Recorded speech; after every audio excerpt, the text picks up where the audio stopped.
watu Gichong kun mapagkais Anauli sineni Antis dia dinguju Sasanga Antis dumaigu Nahagwai daju Haguneni Haguna Palawan Ugui fi Ani Jampuengi Zazoku hao Zanzo muju Nobya neni Haguna Palawan Haguhaneni Ani Jampuengi Ugui fi Zanzo muju Zanzo kuhao Nobya neni Sesu hagini tempu Puhaguneni Zani florismu Zaudingu Zuki Umpuengi Loestaneni tuilangak Sa tristi judan gof mahalan Goni juneni Tadzahita Kilangit islan Haguneni Haguna Palawan Ugui fi Ani Jampuengi Zazoku hao Zanzo muju Nobya neni Haguna Palawan Haguhaneni Ani Jampuengi Ugui fi Zanzo muju Zanzo kuhao Nobya neni Zanzo muju Zanzo kuhao Nobya neni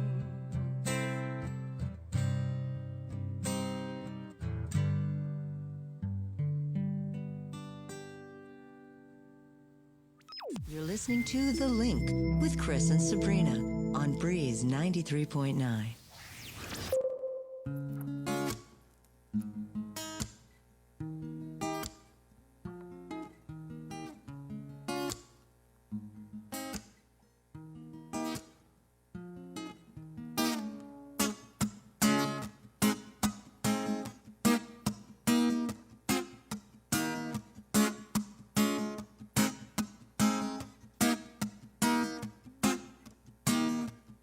Said you'll be on my mind for tonight. Said you'll be on my mind.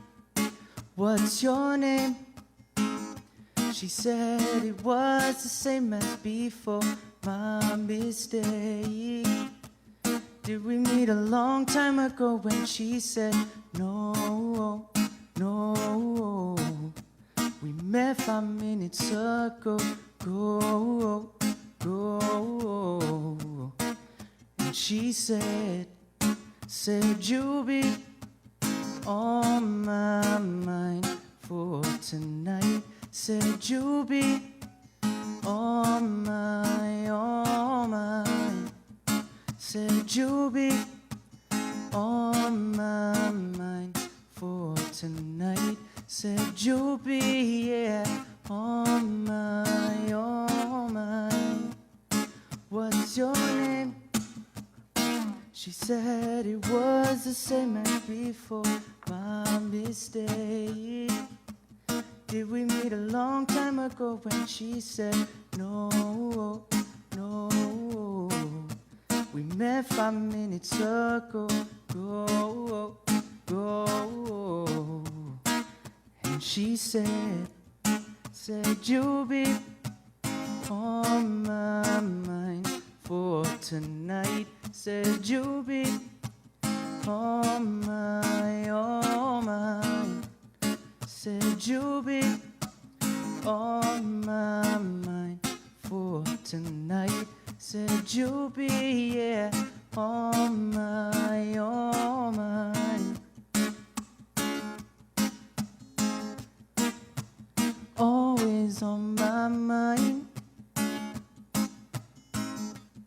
Said you're always on my mind. Always on my mind. Said you're always on my mind. Stay connected through The Link each morning on Breeze 93.9 FM. When you wake up in the morning, you hear the work bell ring, and I'm marching through the table. You see the same old thing, ain't no fool up on the table. And the folk up in the bottom, and you better not complain, boy. Get in trouble with the mountain. Let the midnight special shine a light on me. Let the midnight special shine a light on me. Oh, let the midnight special shine a light on me. Let the midnight special shine an ever-loving light on me. You wonder, God, Miss Rosie, how in the world did you know? By the way she wears her apron and the clothes she wore, umbrella on her shoulder, one piece of paper in her hand. She come to see the governor. She wants to free her mind. Oh, let the midnight special shine a light on me.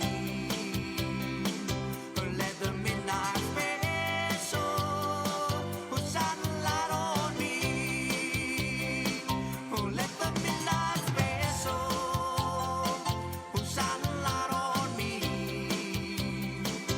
Let the midnight special shine an ever-loving light on me. If you're ever in Palesso, well, you better do it right. You better not gamble, and you better not fight it all.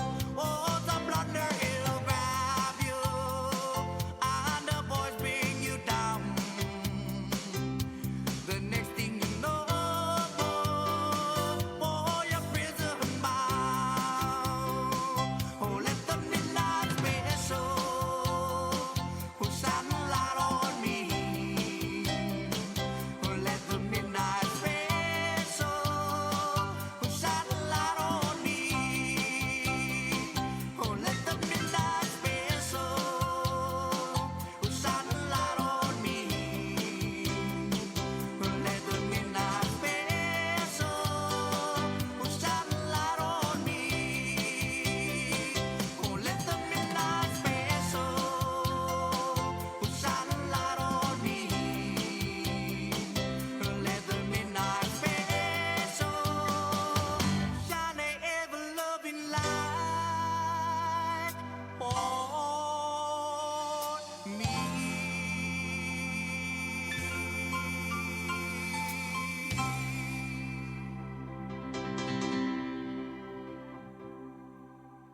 Così uli di sombranzelten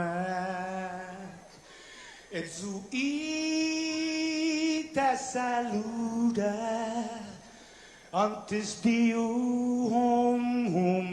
nega Brazzaus and malak estrellas durante todo el memu a nogi distancia gumugubugi palu zangiman malak guafi ikonum nasugi airi prebatu la noci nai banderata gaigi pues atan fanni bandera kau esta pagua pumalapa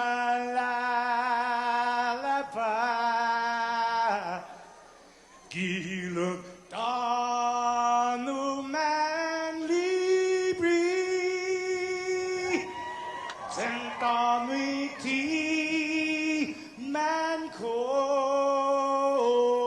badi.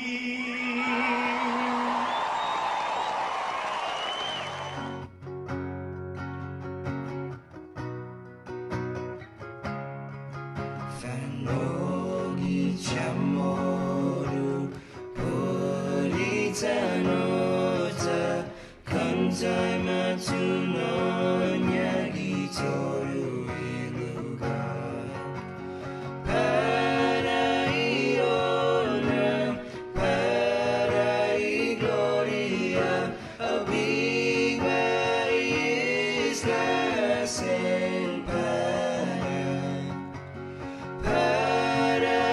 Paraiona, Parai gloria, a viva isla sen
should've listened. You're my man.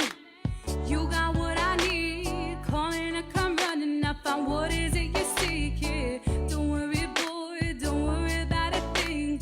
You can put your trust in me. Just say the word, what it is that got you bugging. I'll be there whenever you are stressing.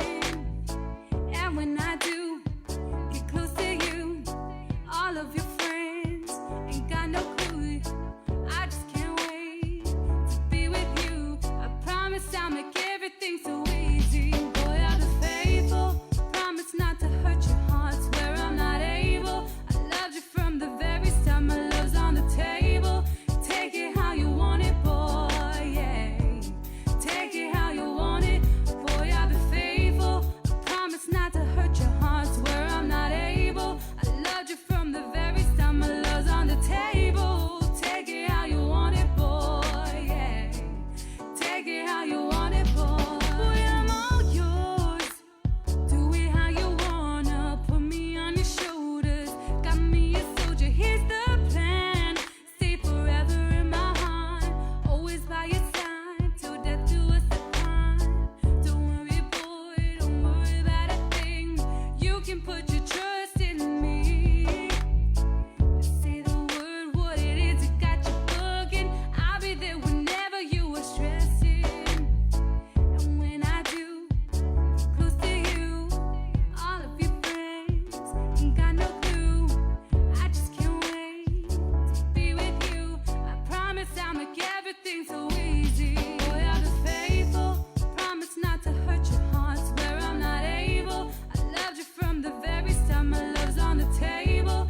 Take it how you want it, boy. Yeah. Take it how you want it. Boy, I'll be faithful. I promise not to hurt your heart. Swear I'm not able. I loved you from the very start. My love's on the table. Take it how you want it, boy. Yeah.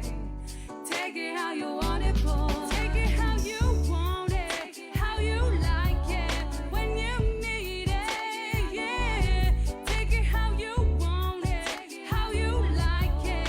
When you need it. Take it how you want it. How you like it. When you need it. Take it how you want it. How you like it. When you need it. Take it how you want it. How you like it.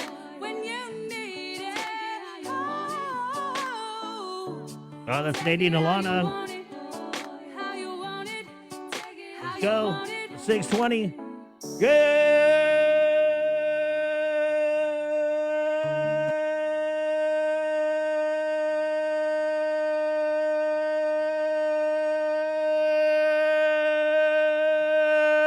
Good morning, Guam. Huh. Now get to school. Good morning. Hey, Chris here on the link. It's The Breeze, proudly brought to you by Calvo Enterprises, Carrier and IT&E on a Tuesday, the 19th day of January. Sabrina Salas Mantanani on leave. And then there were three. That's it. Boys show. Boys week. Okay, first This show is all about testosterone today, baby. first impact of Sabrina being on leave, no wipes. Yeah, we're like, okay. I walk in there, I'm like, hey, where's the wipes? I don't know, check Bree's desk. Oh, we man. have said before Yeah. we've said before she is the queen of clean, Yeah. the siren of sanitation, the dame of disinfection. Yeah. Well, we had to get old-fashioned. We actually had to spray things down and wipe them Okay, with paper towels. Oh, my God. wait, can we tell the true story? Because, okay, so this is basically what Chris did this morning, all right? Spraying, again, air quotes, which we do a lot on the show. Grab that thing. Okay, so he's got the bleach spray bottle, right? Yeah. It's, And, when in doubt, bleach it out. 70 years of the Clorox company having like innovations that they develop this wonderful spray bottle to keep your hands clean. He unscrews the thing and then just pours the bleach all over the because table. it wasn't working. It's weird. These newfangled spray bottles, they don't make them like they used to. And so the studio actually, if Joser and I weren't awake already, then we're kind of awake right now. Yeah. I mean, I basically feel like I just got out of the swimming pool. It's called Bleachy Clean. Yeah. There's Bleachy Clean and then there's Pine Sol Clean. So which one you guys want? Let me know. I'm gonna go on a cleaning supply run after the show.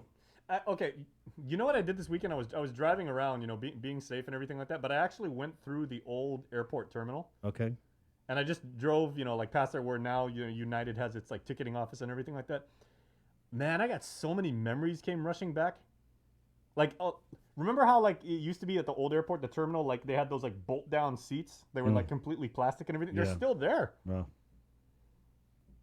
we're going left field early this morning. That old airport was so classic because I remember as soon as you go there, it was all open air too. So, Right. you heard the planes taking off Yeah. and land. You heard the ticketing agents. I mean, you smelled, speaking of smells, that's what actually triggered Yeah. that. Do you remember that when memory. Rev and Tax used to be in Teason? Oh, yeah. You want to play memory lane? Okay, we might do memory lane this whole week. What's the longest you've ever stood in line in the old days to like? It was to long. renew? Yeah, it was long. It wasn't as long as it is now, though. It seems. Things were just better back in the day, guys. 6:22. First day of school for a lot of private schools, and then tomorrow the Guam Department of Education will start their face-to-face cohort. So this morning we put out the ask to the superintendent of Catholic schools, Dr. Juan Flores, maybe come on and let us know how things went this morning. We'll talk with Jess Garcia a little bit on the busing that's going down for private schools today, and then of course public schools tomorrow.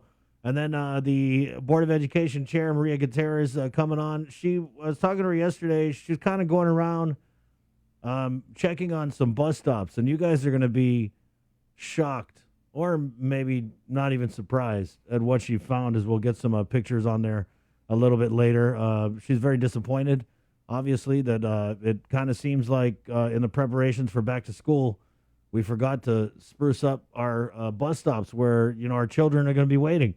I don't know how many kids are going to be waiting at the bus stop, but they're definitely going to be there as we get ready to go back to school. And I was disgusted, really, with what I saw, especially, come to think about how many months we had so many GovGuam employees staying home. And maybe it just kind of fell through the cracks. Maybe it was an oversight. I'm pretty sure people would have wanted to participate in some kind of cleanup at the bus stops or even at, the schools or whatever. So when we get these pictures on, when Mrs. G comes on 7:45, we'll get more into that. And then we'll probably end up asking Jess Garcia, what's the deal? Who oversees the bus stops, right? Because I remember there was a conversation and GDOE's like, oh, it's DPW. And DPW's like, because some of them are adopted, some of the bus stops, right? Jay, how was your weekend? It was good, man. Watched a lot of football. I actually really got to soak in the games. I worked yesterday, despite the holiday, but yeah, really good games, especially that NFC divisional playoff game. Possibly Drew Brees' last game ever. Definitely first ballot Hall of Famer. That was good. Did a lot of coding. Had some fun, computer sciencey dork stuff, and then just got some rest, but.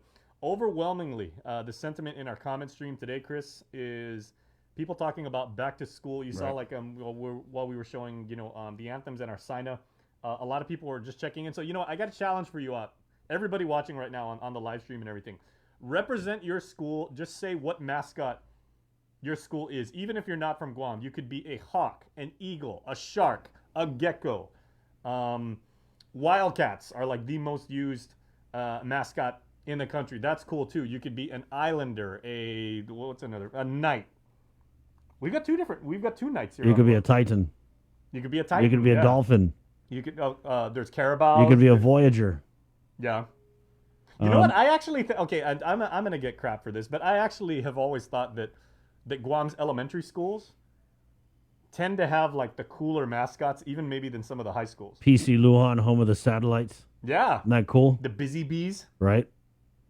Hey, yeah, good morning to our Facebook Live viewers. The anteaters or the Telempago. In case you guys are just tuning in, Sabrina is on leave for this week. Oh, okay, right on cue. Landon Adlet, who's going to join us momentarily with his weekly weather. He's going to Wolfpack because he's, of course, NC State. Very nice. We'll go into some of our comments. Good morning, watching from Philadelphia, Wycart C. Manansala. Good morning, City of Brotherly Love. Anita Materni Blas, Mikhail Mananasiduus.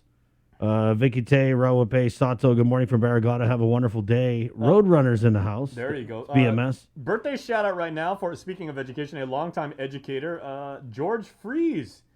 Mr. Freeze he goes, happy birthday, George. I'm not sure if that's meaning himself, and it's totally cool. But happy birthday to George, who turns 76 today. And now Glenn Lujan, who is up and early as I expect he would be, like for the next couple of months. Glenn goes, okay, here's all of his mascot shout-outs. He goes, LPUMS Wildcats, Biba, yes, very nice. GW 91 Gecko Warriors. Are you and Glenn are classmates? Yeah. I didn't know that. Okay. Geckos. Okay. Orta Chalampago Elementary School Ants. There you go. Is it ants or anteaters? It's ants. Wait, what school is the anteaters? You got me. I don't know. Don't we have and Brody Memorial is Chiefs. Chiefs. There. Thank you. Okay. Okay. Debbie Davis goes Cardinal was her mascot. Okay. Well, yeah, you would expect in Kentucky. So Cardinal the bird, not to be confused with Cardinal the color. Like some. I got to shout out Joy, my classmate. I think you have to turn it upside down and spray. She's talking about that Clorox bottle because I didn't even. And I have another spray bottle at the house. I was like, "What the hell's up with this thing?" And you take it off, and they, if it ain't broke, don't fix it. What was wrong with the old spray bottle? Oh wait, is that Joy Woodward? Yeah, Joy that Rivera? thing that went all the way down to the bottom of the thing, and you know what you're dealing with. She gave me a lovely shout out because she goes, I think I had Jason for U.S. history at UOG. I'm trying to remember. There's a lot about UOG I don't remember because, at that age, I discovered the wonderful after effects of fermented barley and hops, let's just say. Yeah, I do believe we were classmates. And yeah, thanks for that stroll down memory lane, Joy. Glenn gives us another one. Augutta Johnston Middle School Pirates. That's a good one. I'm a former pirate. I always thought they should make the uniform an eye patch, Okay, George Freeze, again, he goes, his mascot was Golden Worms. Wow. That's pretty cool. Wow. I believe I've seen some schools use the caterpillar. Debbie Davis, in grade school, my mascot was an ape. That's nice. Hey, it's a regal, big. Remember Grape Ape? Yeah. Like it's a big, Did you guys know there's some gorillas that caught COVID in the San Diego Zoo? Yeah, that was two of them, I believe. Oh my God! Not the gorillas! Not Harambe! Oh, Glenn, Jason Salas, Chris was class of 90 at GW. It's a long story. I know a lot of your classmates at Joel Kitagua, Art Mariano, Steve Bamba. Okay, 3 schools are back to face today. Let's see here. So we have Vicente Benavente Middle School, FB, Leon Guerrero Middle School, Simon Sanchez High School. All other schools begin face-to-face classes tomorrow. Okay, Colleen Augustine says Mace Stars down in Agate. What's NASE? That's Marshall. Yeah, Marshall Marshall A. A. Sablan Elementary School. Yeah, I've never seen it expressed that way. That's totally cool. Yeah, the Stars. I didn't know that. That's their. Yeah, that's cool. That's totally cool. Tigers too in Talafofo. Are they the Tigers? Yeah, Talafofo Elementary School. That Joser. Okay? So Joser's daughter goes to St. Anthony, so she is a Raider, and Joser's son goes to Ukudu High, so he is a Bulldog. Right on, sir. How is back to school? Is your daughter going face to face? No. Okay. And that's the thing is Jay, a lot of us are thinking, oh, back to school. And in our mind, it's like the traditional back to school with a lot of kids at the bus stop. But this isn't anything like that. Yeah. There aren't even a lot of people who are going back to face. Okay. Shante Applegy says Knights from Castle High School in Hawaii. And what's interesting is my mom had to go into her classroom yesterday to kind of over at St. John's, the faculty has to go there and tidy up. And she sent me a picture because not only on her desk did the maintenance staff, they have to make those those the plexiglass partitions. I want to shout out to it's also on the students' desks and everything. They put it out in the front and on the side, so the students too have those plexiglass. Shout out to Santa Rita and Mr. Pete here is watching the link from all the way down in Santa Rita, the home of Our Lady of was it Guadalupe? I want to say yes. Okay. Good morning, Mr. Pete. Candelario Mariano, Price Elementary School, Lancelot. And she goes, good morning, Chris. Hey, it's what's me, up, Rocco." Rock? Yep, there you go. Price Elementary. I've reached out to Manila Mayor Al Ungata, Mayor Al, because if you think about it, Manila is the education capital of Guam. Yep. It's the smartest village because has the most schools. How many schools are there? You have UOG, GW, GCC. the Japanese school, GCC, Price Elementary, FD. FD, that daycare school that's by FD? which totally counts. Then isn't there another school like by FD or Japanese schools around there too. Japanese school? Yeah, then they have Knights of Columbus, technically. I mean, I guess. right. Yeah. Yeah, that's So he's going to be out directing traffic, I think, tomorrow. And so I told him, hey, give us a zoom in. Oh. He goes, I'm going to be directing traffic. I was like, that make for some cool video. okay. Candelaria Mariano, her autocorrect kicked in because she put Lancelots. It's supposed to be Lancheros. Oh, I was going to Hey, was like, oh, Lancelot's, okay. Lancelot's cool too. That's a little round table-y. Okay, Christina Hokog says, I went to Simon Sanchez. My fellow shark. Is there any better mascot on Guam than a shark? It's weird, though, because Simon Sanchez is home of the Sharks, but there's no beach in Jigo. Exactly. Yeah.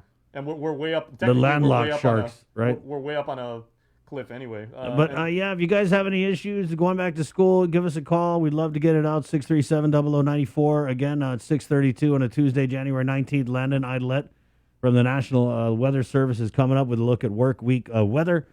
Sabrina Sauce Matsunani on leave, but she's already entered the chat twice, so that's what kind of leave it's going to be. Yeah, I knew this was going to happen. Her vacation lasted like, I don't even think a day. She and knows how valuable she is. Without Sabrina, we're kind of like, not to knock on ourselves, but we're really kind of wandering around in the dark here. Priscilla Mendiola says, Atacal is the Halitai. Yep. Very nice. Okay, May I get a who's the fruit bat? rundown on what schools, elementary-wise, that's open? Well, elementary, none of the elementary schools are open. It's only for GDOE. This is public schools now. It's Vicente Benavente Middle School, BMS, FBLG, and Simon Sanchez. All other schools that are having a face-to-face will resume that tomorrow. And are but all for private Catholic- there are a bunch of Catholic schools who Yeah, are because Joser's daughter goes to St. Anthony. Anthony, So. right? But, sir, you have actually, you said you and your wife and your children sat down and had a discussion as a family about what they wanted to do. So you definitely took their wishes into consideration. And you all decided that they're going to stay home, is it, at least for the short term, if not the entire semester? Yeah. Okay. Right, yeah. And that I think a lot of families are having that discussion. Some families just don't have a choice. Their parents are working, and they're like, thank God school's starting because I didn't know what to do with these rugrats. May I ask, I mean, you've got 5 kids of your own. They're doing online. All of okay, them. well, 4. Yeah, all 4. Yeah. And I think it's just The 4 kind of because school. they got used to it. Yeah. I mean, my youngest girl was saying the other day that she misses school.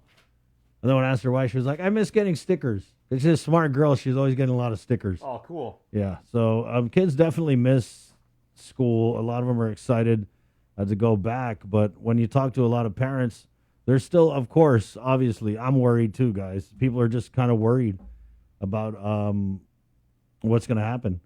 But, you know, we've got this cool little safety protocol video that we'll throw out from the Guam Department of Education.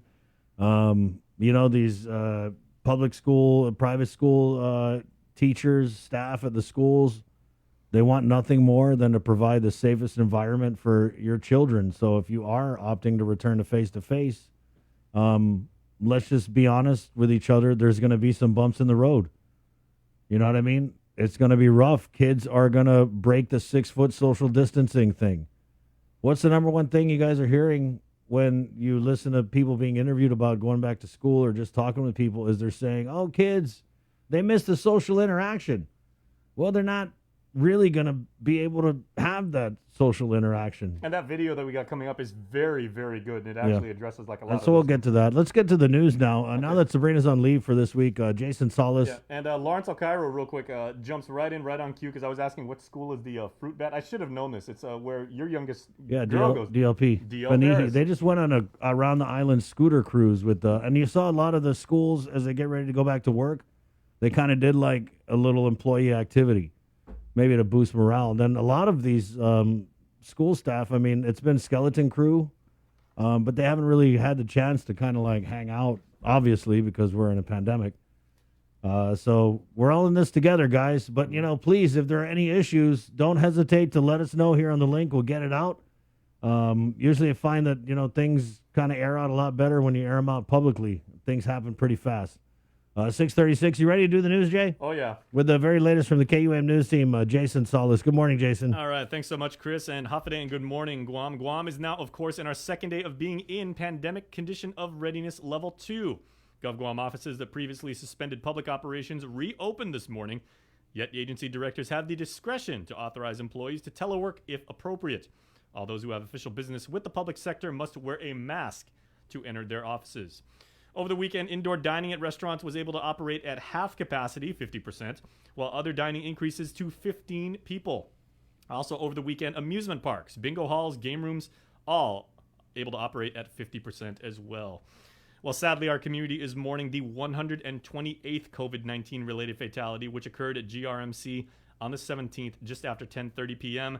That patient was a 39-year-old male with underlying health conditions, having been admitted on January 15th. And in all, since last Friday, very, very alarming news and very, very sad. Guam has lost 4 of our neighbors to coronavirus. A 58-year-old man died on Friday evening. A man that was 49 passed away Saturday, also at GRMC. And then on Sunday, another 59-year-old man succumbed to the effects of COVID-19 just before sunrise, also at the Didido Hospital. Once again, Guam's total number of COVID-19 related deaths is now at 128. The total COVID case count is nearing for our island community, nearing 7,500 with 137 cases actively isolating and more than 7,200 having since recovered. A single new case of COVID-19 was identified out of 219 tests performed on Sunday, and our island's CAR score, the COVID area risk score, is now subsequently 1.2.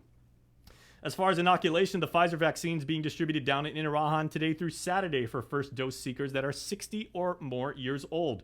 The second shot's being distributed up north at Ukudu High for people 75 and older who received their first dose on December 29th.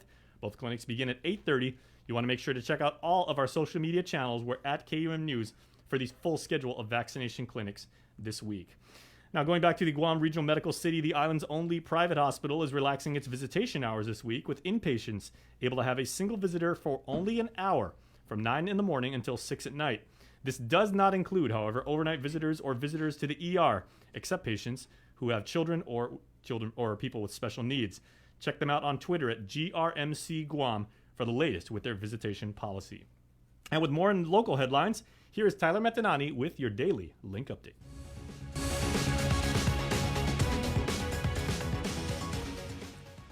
Buenos and half a day, everyone. I'm Tyler Matanani with your headlines here on The Link.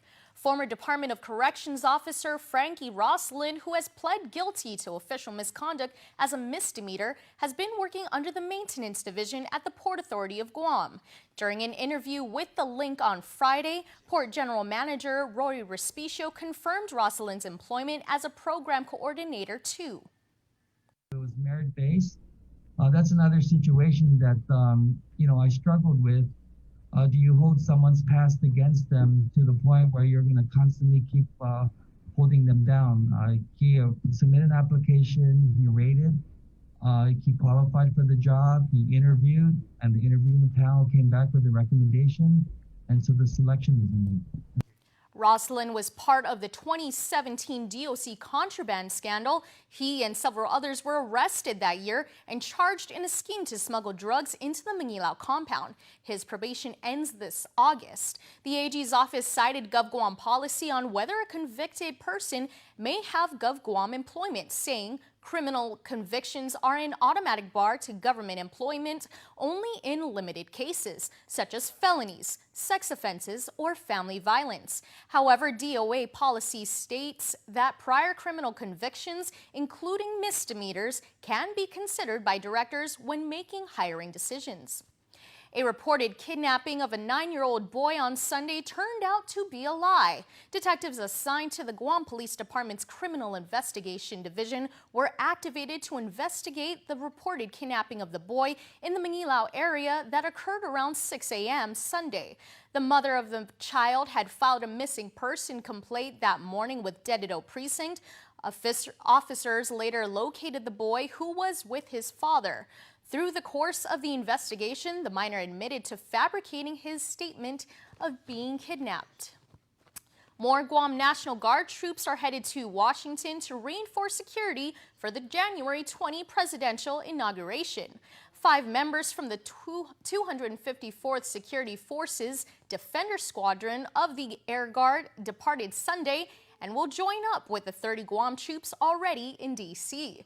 The nation's capital is under tight lockdown ahead of the swearing in of President-elect Joe Biden and Vice President-elect Kamala Harris. A reported 20,000 troops are being brought in to ensure peace and order following a deadly riot at the Capitol building on January 6 by pro-Trump supporters. Guam EPA held an orientation for the Mayor's Council of Guam as they get things ready to roll out their recycling program, starting with abandoned vehicles. Here's more. The Guam Environmental Protection Agency held an orientation session for the Mayor's Council of Guam to ensure a smooth rollout of the recycling projects they have coming up this year. Executive Director of the Mayor's Council, Angel Sablan. This orientation meeting today with Sabrina Sablan from Guam EPA is to just get our staff and mayors up to date and more aware of the requirements under our MOU with EPA, which requires certain documents and certain data to be submitted as we go around to every village picking up, the recyclables. And this process is important because if we follow it through, it won't cause us any delays in getting future funding. According to the presentation by Project Coordinator Sabrina Sablan, public law authorized the Guam EPA to allocate a total funding amount of $1.3 million from the Recycling Revolving Fund for the explicit purpose of assisting and encouraging recycling of materials. Last November, the Guam EPA's board approved a disbursement of $500,000 to get the program up and running. And according to Executive Director Sablan, they'll be putting that funding to use pretty soon. Right now we're going to start with abandoned vehicles and tires, and that should be rolled out here shortly, within 2 weeks. If you have abandoned vehicles or tires, and that's what we're going to be collecting in this phase, just please contact your mayor's offices and let them aware, because there are some liability waiver issues that have to be documented, and we also have to have an exact location and how many vehicles or how many tires that are to be picked up. But if it's in a private property, there has to be a waiver of liability. And if you know of any on the roadside, just call in the mayor's office and let them know where these things are at, and we'll try to come and accommodate picking it up. In a memorandum of agreement between the Guam EPA and the Mayor's Council, the recycling initiative will be broken down into 3 separate priority categories, with the first being junk vehicles, tires, batteries, waste oil, and white goods. This will be followed by paper, cardboard, plastic, and glass, and ending with other recyclables as to be determined by the administrator. Should you have any questions regarding the recycling programs, contact your respective village mayor for more information. For Guam's News Network, I'm Jason Salas. That's the news for now. We'll see y'all at 6 tonight on Primetime. And let's get you up to speed on what is happening on the national front as tensions remain high on Capitol Hill in the wake of the January 6th assault on the Capitol and the threat of more violence during Wednesday's upcoming presidential inauguration. Here's more with Skylar Henry. A nearby fire sent the U.S. Capitol into lockdown Monday morning, with people being warned to stay away from windows and doors. The Secret Service later clarified the lockdown was ordered out of an abundance of caution and that there is no threat to the public. With just 2 days to go until the inauguration, officials are working to shore up security in the nation's capital. That includes background checks on the more than 20,000 National Guard troops, with leaders on alert for potential insider threats. But Daniel Hokanson, the chief of the National Guard Bureau, told CBS News' David Martin he does not share those concerns. Are you worried at all about the reliability of your National Guard troops? Absolutely not. Have you been screening some of the troops as they come in? Yes, sir. In coordination with the Secret Service and the FBI, they're screening all the personnel that are coming in. Nearly a dozen ex-military members have been arrested in connection with the January 6th assault on the U.S. Capitol. We must police our own. We must look. We can't allow people wearing in uniform wearing QAnon patches and just let that go as their particular political beliefs. A law enforcement official confirms to CBS News authorities are bringing charges against people associated with radical militia groups known as the Oath Keepers and the 3 Percenters. Both are known to recruit among the military and law enforcement. Years after 9/11, we were focused on foreign-based violent extremism, foreign-based terrorism. Now the principal threat comes from within. A new CBS News poll shows a majority of those surveyed say the biggest threat to America's way of life comes from other people in America. Skylar Henry reporting for KUAM News. And that is going to do it for your news. And let's go ahead and get to our weather update in just a second. But Joseph, you got me on this. And I want to share something real quick because it is breakfast time. You know, breakfast, the most important meal of the day. And as you kids get ready to go back to school, whether you're going face-to-face or distance learning, I want to share something from our dear friend Debbie Davis, who shares this wonderful picture. Check this out, Chris. On Facebook, she has made chocolate chip I saw this. pancakes, banana waffles, strawberry waffles, and plain waffles. There's no waffle that Mama Bear cannot Carb make. party. Yeah. So, And then there's some bacon on there. yeah, and then she's got, I believe that's homemade sausage. She adds brown sugar to her batter. Wow. Very, very nice. Yum. Okay, well, someone with a very healthy appetite for the weather is our good friend Landon Adlet with the National Weather Service, who immediately jumped on when we were talking about school mascots earlier. So, Landon Hoffaday, always good to see you, man. It's been a while. It's been a while. 8 It's days been a to- week. eight- Yeah. 8 Jay days was to be jonesing. precise. Yeah, 8 days to be precise on account of yesterday's Right. Martin Luther King Jr. holiday. But you know, your beloved NC State Wolfpack. Thanks for representing your school on Tobacco Road. Always got to represent. I don't know why you always have to mention food. 2 weeks in a row now, you've mentioned food before you come to me, and it's like you're egging me on or something. So Therapy for I don't Jason. know. You know Jason's hungry when he talks about food. Right on. So work week, weather, back to school. A lot of schools going back to classes today, Landon. So what kind of weather are we looking at for back to definitely school? not a bad week for weather in our area. It's a little bit more stuff going on down far to the south of Micronesia, but for us in Guam, it's really not that bad. I'm going to turn my camera around right quick, show you some animations. And this is what we're looking at. Of course, we got the butterfly right out there in our radar imagery. That indicates the moderate to strong trade winds out over the open waters. That's just sea spray up in our radar beam.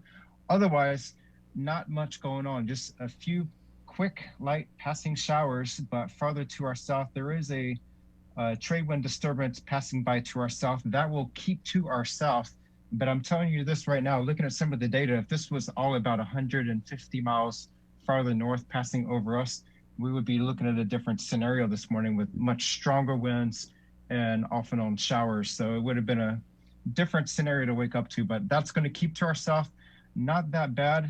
Going to our infrared satellite, again, really not that bad. All the showers and thunderstorms, the tropical convection, that's keeping well to our south. That's going towards Yap and Palau.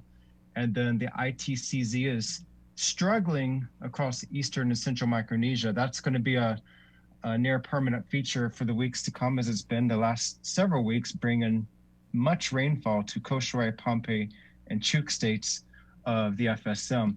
That's going to push gradually southward, hopefully bring some showers to Kapinga Meringue, where severe drought still persists across there, but they are starting to get some relief. I'm going to flip over to our water vapor imagery, showing that abundant dry air across Guam and more so at the Sinai. Those yellows, that's the very dry air across the Sinai and then on across the West Pacific towards Wake Island and the Dateline. The blues and the whites, those are the areas of increased moisture and much more showers and thunderstorms. Again, that's going to keep to our south and west, and we're going to have a fairly dry week ahead, except for some showers in midweek. This is yesterday's polar orbiting wind, sea-based winds analysis, showing those winds across the ocean. Here's Guam. We're looking at about 10 to 20 knot winds around Guam and the Mariana Islands, but these yellows, those are those stronger winds. And then we have this strong, powerful cold front. These winds are coming down this way, and they're generating large swell. These swell will come up towards Guam and the Sinai around mid to late week, and that's going to boost our seas and surf up just a little bit. So, Jason, if you want to cue up the slides, yep, I will go to that now and talk about what we're looking at for the week ahead. So, the main headlines we have right now: there is a high risk of rip currents through Wednesday morning along East Reefs. This could be extended as a season surf build across the region. The fire danger is high. We just crossed over our index of 500. That's an 800-point scale, and we just crossed above 500 today. So that means we are in a high fire danger. That will gradually increase through the dry season as it does this time of year. So again, limit your burning outside because that's going to be the big risk in the coming months as well. while the rainfall levels are minimal. Micronesia, high surf advisories continue for Madro, Koshrai, Pohnpei, and Chuuk, as well as small craft advisories for those locations. We are still issuing the drought information statement every 2 weeks, and that's only for Kapinga, Marangi right now. Next slide. Current conditions here at Guam and the CNMI, we're looking at east winds at 10 to 15 miles per hour, mostly clear skies and dry. Just a few light showers passing near and south of Guam. Current temperature at 6 o'clock this morning, we're looking at 79 Fahrenheit, and that will increase through the morning. Another warm, humid day. Rainfall yesterday, we had none. The record for yesterday was 1.94 inches set in 1963, and month to date, that gives us 1.72 inches. We're still below for this time of the year. Looking at normal rainfall is normally 3 and a dime. Looking at the winds, next slide, Jason. Yep. This is the scatterometry again. That shows we have a circulation here. I'm going to get to that a little bit later in the slides. That's near the Philippines, near Mindanao. And then looking just south of Guam, we see those yellows and reds south of Guam. That's that trade wind disturbance is passing westward, but we'll keep to our south, heading towards Yapa. And the next slide shows the wider picture with the strong winds across all of eastern Micronesia, and then on toward the dateline where even stronger winds persist behind a cold front dropping into the Pacific. Going to the sea conditions, we're looking at combined seas today of 6 to 8 feet with an east swell at 5 to 7 feet. And looking at the plots here on the Retidian buoy and the Tenapag Saipan buoy, those seas will increase, and that's mainly the increased trade wind swell component that will be coming our way late Wednesday into Thursday. There is a small north swell about 2 feet that's going to keep the surfers and paddleboarders a little bit of action along Agana Boat Basin and Tumon Bay, but not much to speak of. Next slide. This is the U.S. drought monitor map for the Pacific Islands. Again, the exceptional drought persists at Kapinga Marangi, but hopefully they'll be getting some rainfall relief mid to late week and into early next week. And then otherwise, drier conditions are filtering into the northern Marshall Islands. And now the next slide, this is the JTWC map. That circulation in Mindanao, that has been upgraded to a medium area of development. Again, that's no worry for us, as that's moving onshore into Mindanao, and that's going to probably weaken. And I don't see much potential for that to develop into the South China Sea. So again, no threat for us, and that's going to move on farther west. Finally, the week ahead, today again, partly cloudy with isolated showers. That's about 10% coverage, drier to the north. Winds will be east at 15 to 20 miles per hour. So breezy and dry today. Combined seas 6 to 8 feet with east winds at 15 to 20 knots over the water. And the surf, high risk of rip currents along east reefs with surf of 7 to 10 feet. And north reefs 3 to 5 feet. Tuesday through Friday, we do have a little bit of a bump in moisture coming up late Wednesday into Thursday. We're looking at showers increasing to 40% coverage and mostly cloudy again late Wednesday and Thursday. Winds will strengthen to between 15 and 25 miles per hour, with combined seas building from 6 to 8 feet today to between 8 and 11 feet by midweek. That will mean we could see hazardous seas and surf by Thursday. This weekend, again, looks drier and much better for the weekend. So really, we're looking at those showers bumping up around midweek, but that might be a little bit more than what we're going to be looking at, as it's just a very small pulse of energy pushing through the area. It's dry season, so enjoy it while it lasts. It looks like it could continue into at least early next week, and then we could see a little bit of more moisture across the region mid to late next week. That's good. That's good news, man. I always wanted to ask you, Landon, real quick before we let you go. You know, we try and, like, at least for me, right? Because I'm like the cinema dork here. You know, Chris is like Mr. News, and you know, Bree is, you know, she's forgotten more Guam news than most of us will ever know, right? But I tend to frame, you know, my knowledge of the world in terms of like movies. I can't think of too many movies that really focus on the craft of being a meteorologist, like a weatherman. What are your favorite movies when it comes? The only one I can think of is like The Perfect Storm. Twister. The Perfect Twister, Storm. yeah. I didn't like that one. I was so stressed out watching The Perfect Storm, and then, you know, it's like you want them to survive, and then none of them, they all perish out to sea. So I didn't like the ending of that one. Twister was always a classic, and I remember watching that over and over and over when I was in 9th grade, and I'm like, my gosh, It's incredible. Good one, Unfortunately, Helen Hunt. Go- that yeah, go movie Paxton. came out when I was living in a mobile home. And Wow. so these things are bad in strong winds and severe thunderstorms because you can hear everything. It's like you're in a tent. And there were some storms after Twister came out. And I feel like the trailer was rocking and rolling. You could feel the vibrations of the rain and the winds. And Don't come and knocking if the trailers are rocking. Rolling down the fields. So Also, was always Twister, a classic. the soundtrack. I don't know if you remember this, Chris. The soundtrack for Twister, amazing soundtrack, had a unbelievable instrumental by the great late Eddie Van Halen. Respect the Wind. It was during the end credits and everything like that. Amazing. Okay, That was I'm a gonna deep go cut. YouTube that today. That's going to be streaming today in my Right. office. Yeah. There you go. Flashback. Thanks, Landon, for your time this morning. Appreciate it. Thanks a lot, buddy. There you go. Lennon, I let the National Weather Service. We do work week weather. Usually it's on a Monday, but because yesterday was Martin Luther King holiday, we moved it to today, Tuesday, 19th of January. You know, let's just keep it in the KUAM News Zoom room and go to Reverend Tax Director Daphne Shimizu, who's standing by for an update this morning. Good morning, Daphne. Half a day, Chris. Half a day, Jason. Half a day, Guam.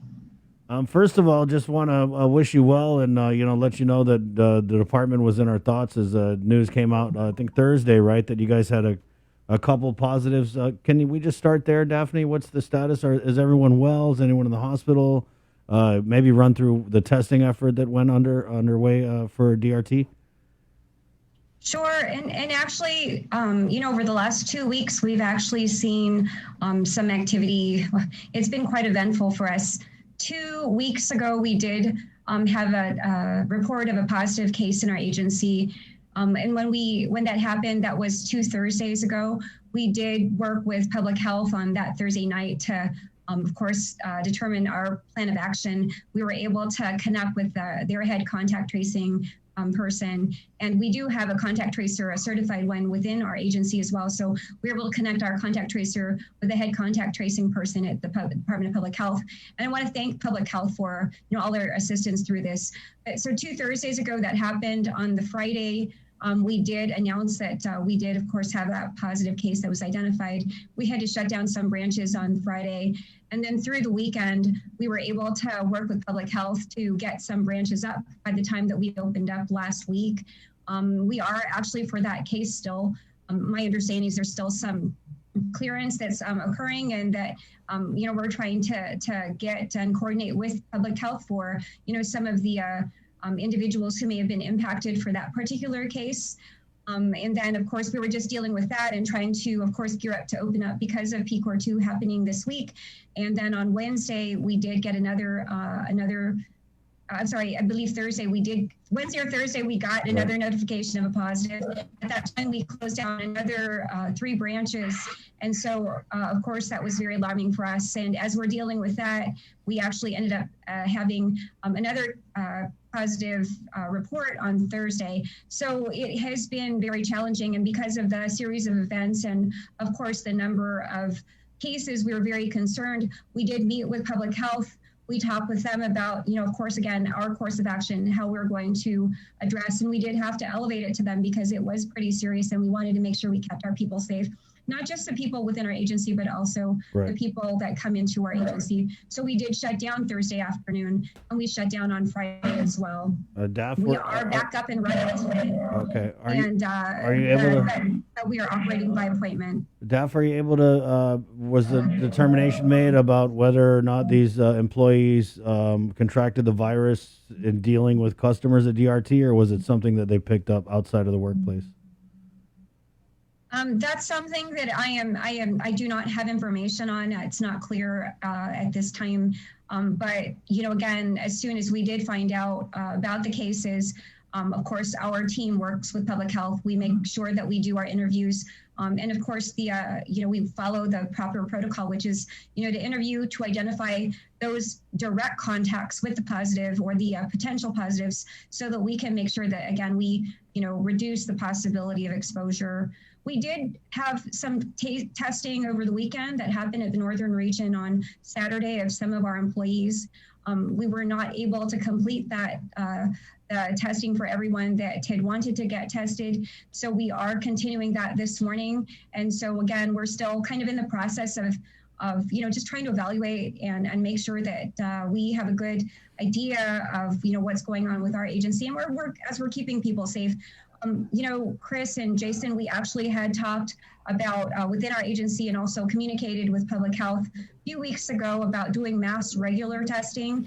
Of course, before we even were able to implement that, this has happened. And so it kind of forced us to move into a situation like this. People may have questions about our services. We are operating by appointment only. If you have an appointment at Reventax, unless you have been contacted and advised that you have to reschedule, you should go ahead and just report to the agency because we are actually open and we are, of course, servicing. But again, by appointment only. We could not, we had to make a decision about not doing walk-in services, at least beginning today, and we're going to be evaluating through the week when we can. But really, that's because we're still, again, working to get people clearance as we, work with public health, and we don't have, and in some areas we may not be fully staffed. So that's where we are with regards to our services and with regards to our efforts, again, to try to keep people safe. I also want to thank Guam, I believe it was GFD, and also departments. We did get our office decontaminated over the weekend. So in addition to the regular, sanitizing with alcohol, which we made sure that we had done already last week and in the weeks before, we actually were able to get our offices decontaminated, and that happened over the weekend. And so, we feel comfortable as we come in today that we're our area, our environment is a safe one to be working at. We had a question here. If I had an appointment scheduled for Thursday or Friday, do I call to reschedule, or will DMV call me to reschedule? So what we did, Chris, and for your listening audience, what we had done in the last week or the last couple of days last week is we worked to contact people if there was a need to reschedule.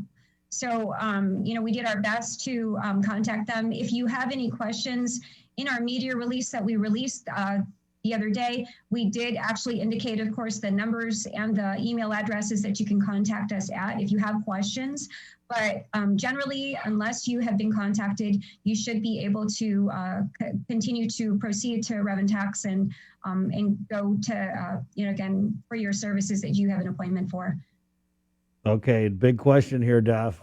What about the stimulus? That's what everyone wants to know about. The status of the new stimulus. Has it been finalized? How much are we getting? Where are we in standing that up locally? Sure.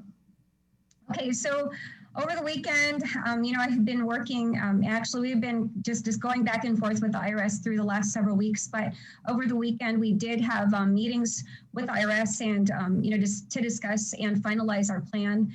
And we were able to get through the review of our plan. Yesterday, we did provide the final information that I believe that was required in order for them to do a final review and hopefully now to get an approval. So we're now just waiting for approval of our plan. Basically the process is this: once our approval happens, then the IRS and the Treasury will work to initiate an advance of the monies that will be used to pay out the EIP round 2. And so again, we're just kind of waiting for that to happen. Today, of course, is Martin Luther King Jr., the holiday today stateside. So, they may not be at their offices. I know that also, there is a lot of work and things happening in anticipation of the inauguration, which is happening on Wednesday. Right. So it's quite busy in Washington, D.C. So our counterparts are also, I guess, also in that area and quite busy. But we did work through the weekend. And like I mentioned, we did, of course, provide some information, the last set of information yesterday.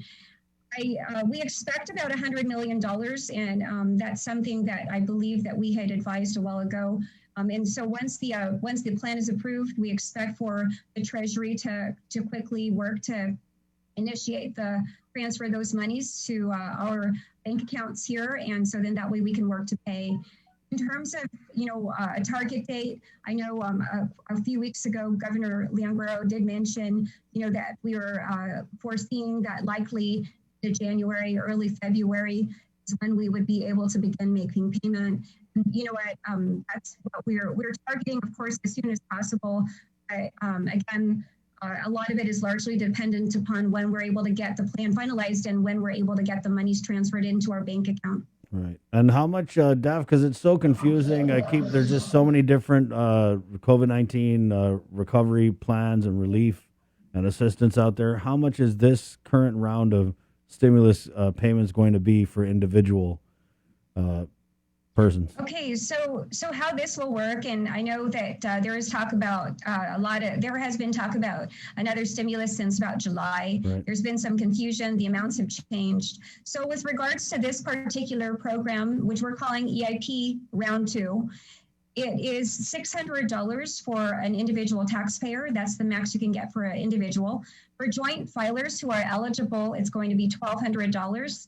And then for each dependent that's eligible, that's under age 17, you can get $600. And again, the thresholds for the beginning of the phase out for income in terms of eligibility are the same as the prior thresholds, which is $75,000 for individuals, $150,000 for joint filers.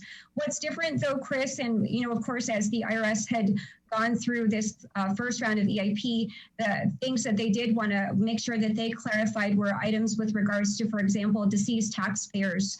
So what's different in this particular round is that there's clarification as to an individual, the date that somebody passes away, and when, whether or not you'd be eligible, even if you did pass away. And so, my understanding is, as long as you were alive on January 1, 2020, even if you did pass away through the year in 2020, there is still the possibility to be eligible. So that was one main clarification that was made in this particular round, which wasn't very clear in the first round. And so for individuals who have family members, maybe your spouse may have passed away in 2020, there was some concern about eligibility, and perhaps you may not have received that portion for your spouse. You will be able to file a return in 2020 so that way you can get that portion of the credit. And so again, that's one of the main things that was important. Right. Just what is the last round of stimulus you used people who had filed in tax years, whatever it was. So this year, what's the criteria to be eligible to receive the payment? And for those who haven't filed, how did they get their name on the list? Okay, and so for the first round of EIP payments, what was used was validly filed 2019 returns. And if you did not have a validly filed and processed 2019 return, then we look to your validly filed 2018 return. For this round, it's only a validly filed and processed 2019 return. So if you filed your 2019 return and it is an A status return, meaning that there are no errors in it, there's no missing information that we are requesting from you, then you should be able to receive it without having to do anything else. And so again, it's the validly filed 2019 tax return. There was no substitute year. So it's a validly filed 2019 return. And also, for those individuals who had a non-filer form as well. So it's either your validly filed 2019 return, or if you did not have a filing requirement because your income levels didn't meet the requirements to file a return, and you filed a non-filer form by November 21, 2020, then you should also be able to, as long as you're eligible and there's no issues with your taxes, you should be able to receive this. And, I do have to say our team has been working in the background with our systems group, with our systems vendor, to make sure that as soon as we get the monies that we're able to make payment. We've also been working with the Department of Administration to make sure as well that in terms of our checks and other supplies that we're ready on that end. So, we're, again, at this point, just kind of waiting and, and I believe I feel comfortable that we'll be good to go once we do receive the funding and of course run a couple of final tests on our system. Just a random comment here, Daff, if you could. I'm trying to turn in my tax form, but the phone at Revenue Tax, they don't answer, left messages. I haven't got a response back. Chris, can you ask her, are people able to just go up and turn in their tax forms? Okay, so because we are operating by appointment only at this time, you won't be able to go into our income tax section unless you have an appointment. However, we do have a drop box, and that drop box is open 24 hours a day, 7 days a week. It is actually right there in the front of our building in Barrigada. It's to the right of the glass double doors, or if our office is closed, it's to the right of the shutters that are right there by the shutters. And so you can go ahead and drop your tax return there. You know what, it's very important though that you make sure, and we do have Dropbox instructions that we have issued, and I believe which we still have outside by our Dropbox. Make sure you have a copy of your return so that way you can get your copy back. If you want it returned to you by mail, you can go ahead and include a self-addressed stamped envelope. And if you want us to contact you, please make sure that you also indicate, your contact information, the best phone number that we can get a hold of you at, and we'll work to get a hold of you so that we can get those back to you. We had another comment here, Daff. What's the status on the updating of garnishment lists? With regards to garnishments, we do receive, every time we do a check run, we do receive the list of individuals who will be garnished. And we receive those listings from the Guam Memorial Hospital and also from the Attorney General's office. And those are uploaded by our systems team every time that we do receive those listings and run a check run. And so they're updated regularly. And again, if people do have questions about a garnishment because they believe perhaps that they had satisfied their responsibility with the respective agencies, then they're going to actually need to contact those agencies. Once we receive those information, the first thing is Revenue Tax does not have information outside of course, the amount that we're supposed to be garnishing. We don't have the information from GMH or from the Attorney General's office on specific cases. And so if people believe that there was an issue with their garnishment, they will have to contact either GMH or the AG's office for those. If you don't mind, though, I do want to say with regards, you reminded me that with regards to this new EIP, the EIP round 2, there actually are no garnishments at all for EIP round 2. EIP round 1, there was garnishments for child support. Right. EIP round 2, there's no garnishments, not even for child support. And so you will not see any garnishments at all. If people do have if they do have some type of outstanding liability with the AG's office for child support, it will not be garnished in this EIP round 2. We had another comment here, Daff. This is regarding the second round of stimulus. What happens to those who were 17 but just turned 18 and didn't get the first stimulus? Are we still, the first stimulus is closed, right? No more first stimulus. Correct. Okay. Does the age, Daff, does it really depend on what tax year you file in? So, for example, if you have a son or a daughter who's 18 now, but they were 17 in tax year 2019? Well, so this is how it works, right? We look at the age of your dependent at the time of your, the age of the dependent based on the return that is used, right? So if your dependent, if we used a 2018 return, and your dependent qualified because they were under age 17, meaning they were 16 and below, then you know what, you will get the EIP for that dependent as long as all eligibility requirements are met. And again, so if for example, though, you may have not received it for some reason, and you were eligible, otherwise you can actually, for those individuals who didn't receive it for not just a dependent eligibility issue, but for any other reason, but would have otherwise been eligible for the 2020 tax filing season, 2021 tax filing season, you'll be able to file your tax return and you'll be able to receive it as long as you are eligible. So, the way that our plan was written for the EIP round 1 did specify that we would look at validly filed and processed returns for 2019 first.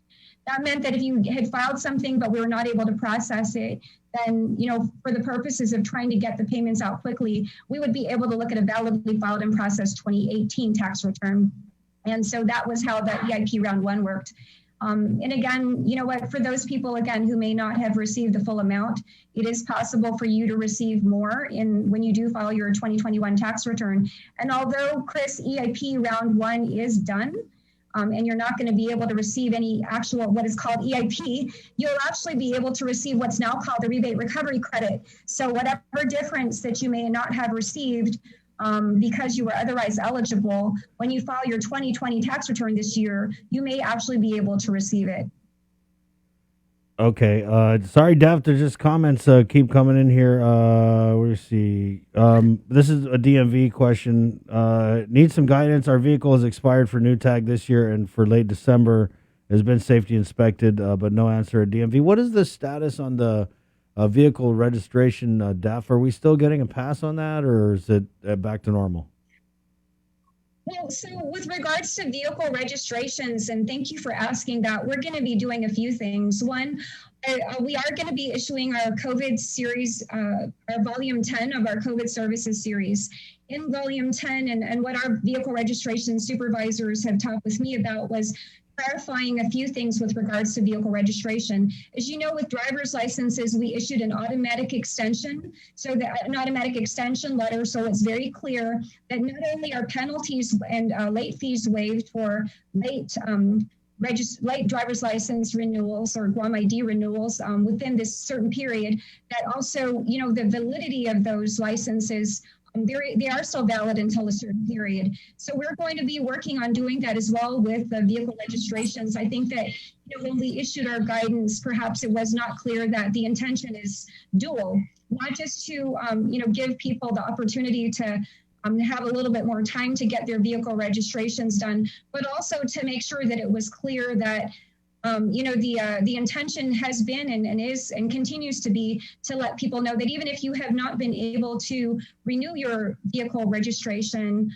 for whatever reason, that we are giving you consideration and we're going to be giving you additional time to be able to do that. So, you know, if your vehicle registration has expired, you know, we are, again, working to provide some kind of consideration. The great thing is you can do vehicle registrations online. I've done my own vehicle registration online, and it's quite easy. If you go to a safety inspection agency, it's going to be important that you inquire with them on whether they are able to upload information of your safety inspection onto our website. The majority of safety inspection agencies, I believe, are able to do so. Our team has actually done outreach to those that were not previously. So I'm hoping that the majority of them are able to do so.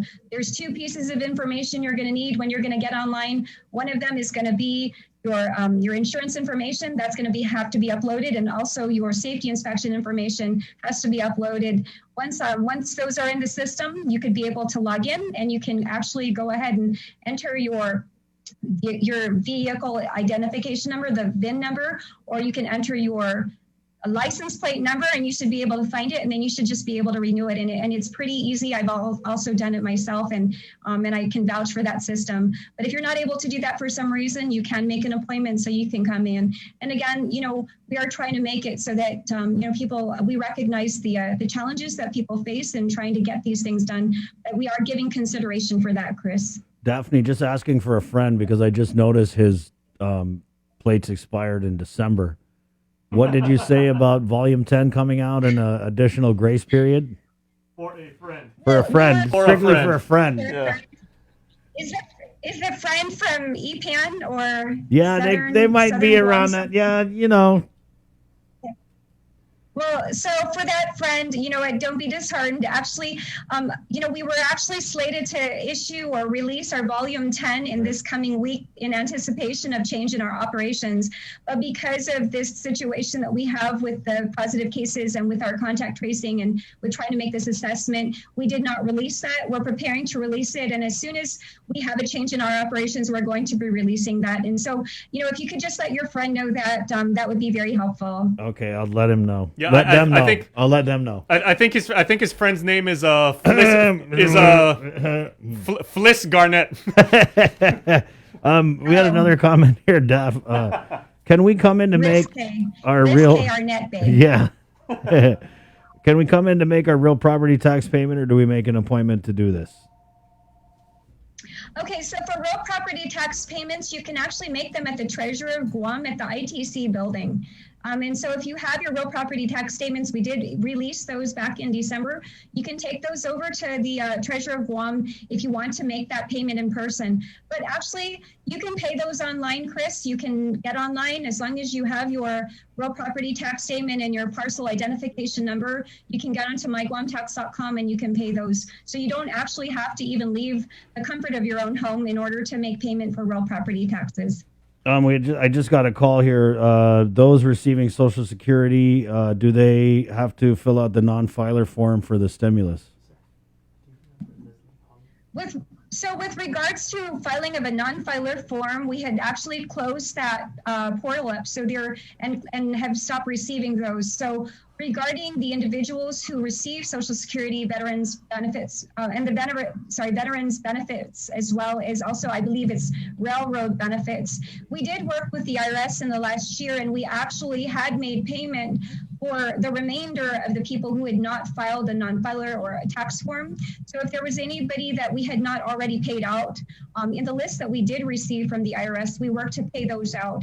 And so if you are a Social Security, veterans, a VA, or an RRB recipient, a federal benefit recipient, you know what, and you should be able to receive those payments. Again, we do base that information on the information that we had received from the IRS, and we're gonna also make payments out to those federal benefit recipients for EIP round 2, same as we did with EIP round 1. Okay, so for round 2, they're going to have to get the non-filer form. No Okay. need. Actually, again, for round 2, you won't need to do anything if you've already filed your non-filer form, or if you've already filed your 2019 return. You know, we're just going to go ahead and make payment based on what we have in the system. And again, for Social Security, veterans benefit recipients, RRB recipients, those individuals, their information was provided to us by the IRS. So there's nothing that they have to do. Now, we will be issuing our FAQ on the EIP round 2, so that people are aware of, you know, the information, the relevant information, what they need to do, if anything, how they can communicate with us. But if you've already filed your 2019 return, as long as it's A status, or if you filed your non-filer form as of November 21, 2020, and you were eligible, then you should be able to receive EIP round 2. Okay, sorry, Daft. There's just a lot of comments coming in here. This is a DMV question. What happens to those young ones who have passed all their testing and got their permit, and now they're supposed to be getting their intermediate license? What happens to those who have completed their driving tests? Okay, so so we do have a graduated process, which I've had to learn because I did not have to go through the graduated process myself. But if you've already received your permit, and well, first of all, if you've passed the UOG exam, the written exam, and you need a permit, we have a form that you can use it, so that way you can request for your permit to be mailed to you. And so that's the first level, right, is receiving the permit. Now, when you're done with the period, I believe there's a 6-month waiting period, the minimum that exists for people to convert from a permit to an intermediate. So when you're ready to convert from a permit to intermediate, we also have another form that you can use, so that way we can mail your intermediate license to you. And when you're ready to go from your intermediate to your regular license, we also have a form that you can use for that.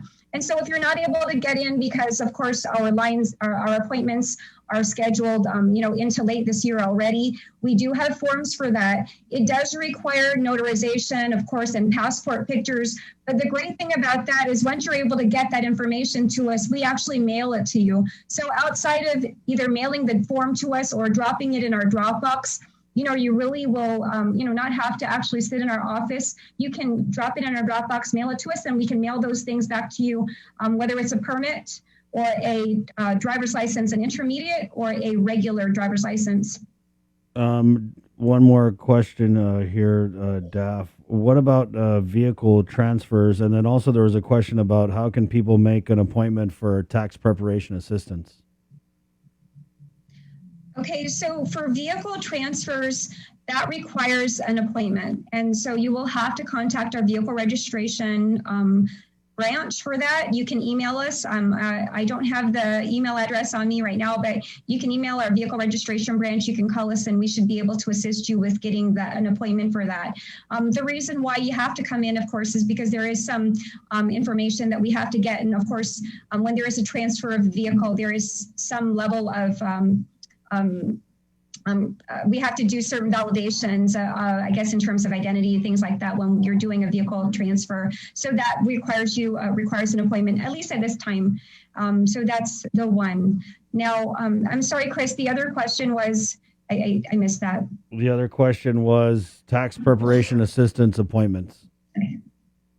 So for tax preparation assistance, I will have to get back to you. Our team has actually kind of been going back and forth in terms of that. We actually had just released information on the start of our 2021 tax filing season.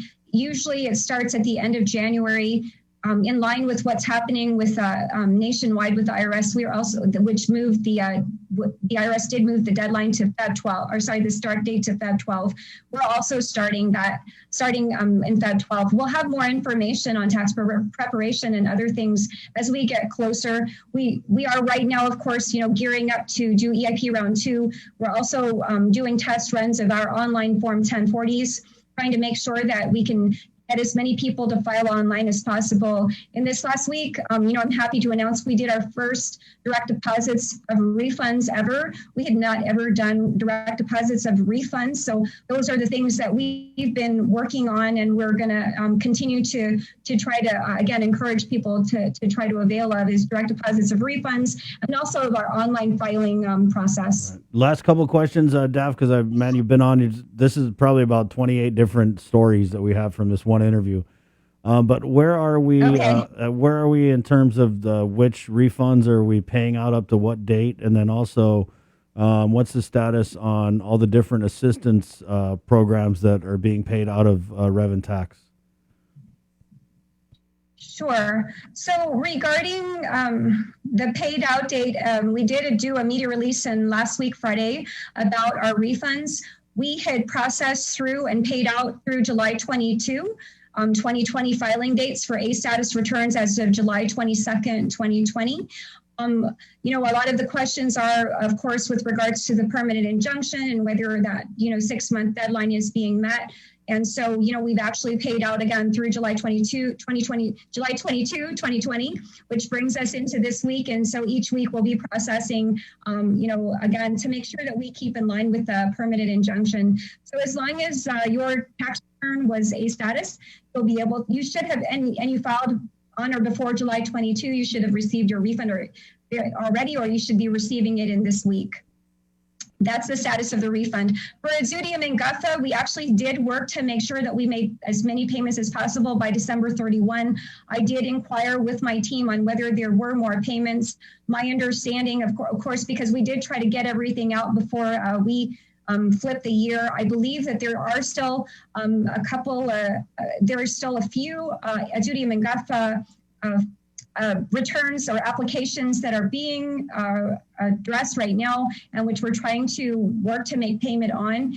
And if you still have an outstanding application and you haven't received a notice from us and you have a question about it, you can contact us regarding that. So that's our refunds, and that's Azudium and Gutha.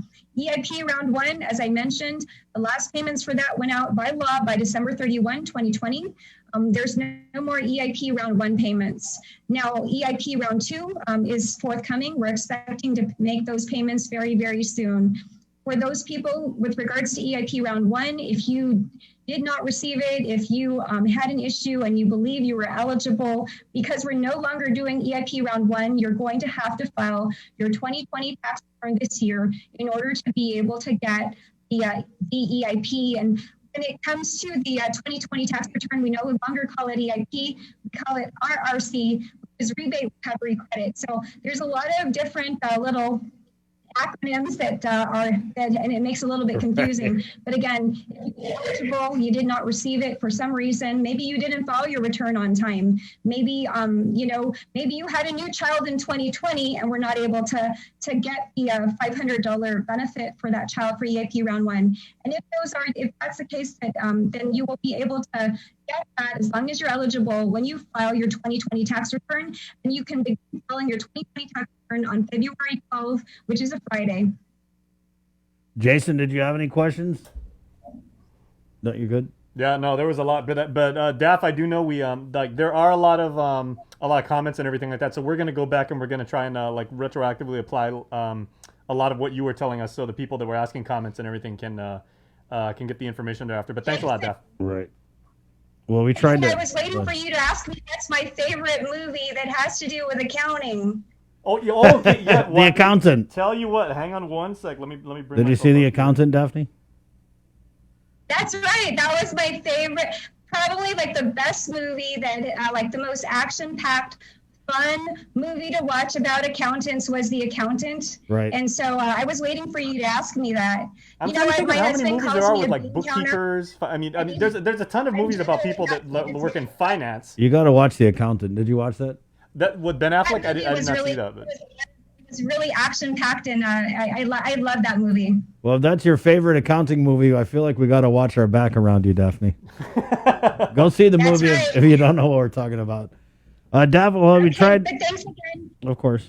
We tried Thank to you get. so much, Chris and Jason, Right. and to your listeners, of course, Chris, as you know, if they have questions, Right. you can shoot them over to me, and we'll do our best to get information back to you as soon as we can. There you go. And just to kind of recap on the second round of stimulus, they've submitted their plan to the feds. They're waiting for that plan to be approved, and then also for a download of I think $100 million. And then when they open that up, go ahead. Yes, for about $100 million is what we're expecting. And then when you open that up, it's not like if you don't get it that day, you're not going to get a stimulus. There's going to be a window where you can do all the things that you have to do, and we'll bring Daphne on because we know that money means a lot to so many of our people. And like the first round, Daphne, sounds like you're hitting the ground running on this. So thank you so much for that, Daph. Yes, you know what? We're going to do our best to get these monies out to everybody. We promise you, and Chris and Jason will let you know as soon as we have our plan approved and we get that money into our bank accounts. Okay. Have a good day, Guam. All right. Can you tell Sabrina that we did a good job while she was on leave? Sabrina, I actually was waiting for her. Sabrina, I miss you. I want to just say a half a day to Sabrina, too. I was waiting to say hello to her, and I was wondering where she might be. So half a day, Sabrina. There you go. She's on her first day of leave. Well, so I know she's having a good time. She's probably listening, taking notes, actually, knowing her. Thanks, Daphne. Well, Be safe. And Daff, I'm gonna go add The Accountant on my Netflix queue and everything. Like since I've gotten a recommendation from a trusted friend. Right. Okay. Thanks, We'll Daff. see you, Daphne. Now you know what, Chris? Our next guest. I wonder what movies there are about mayors. The best movies I can think of. I'm just still kind of like, if you guys haven't seen The Accountant, it's one of my favorite movies. It's pretty cool. You know, it's a good movie about Mayor Jesse Alec is joining us right now. Mayor Rudy Paco is here too. So Mayor Paco, if you're here, can you? We'd love to have you. You just got to turn on his camera. But Mayor Jesse, have you ever seen City Hall with Al Pacino? No, I have not. That's a fantastic movie. Good morning, Mayor. I'll check it out. Is it on Right. Netflix? Yeah, it's a little bit older. I believe it's on Netflix. Danny Aiello's in there. It's really Right, really good. Yeah. Okay, I'll check it out. Well, congratulations, Mayor. I haven't seen you since last year, but I want to congratulate you on you being the Mayor's Council of Guam president. Thank you, Chris. Yeah, I know it's been a while. It's I'm humbled really by the selection and looking forward to doing a lot of good things. And I'm glad to be on to give you a little report of what we're doing so far. I really had to check if that was a typo because you know, being a Republican and all that, I was just really shocked that you actually.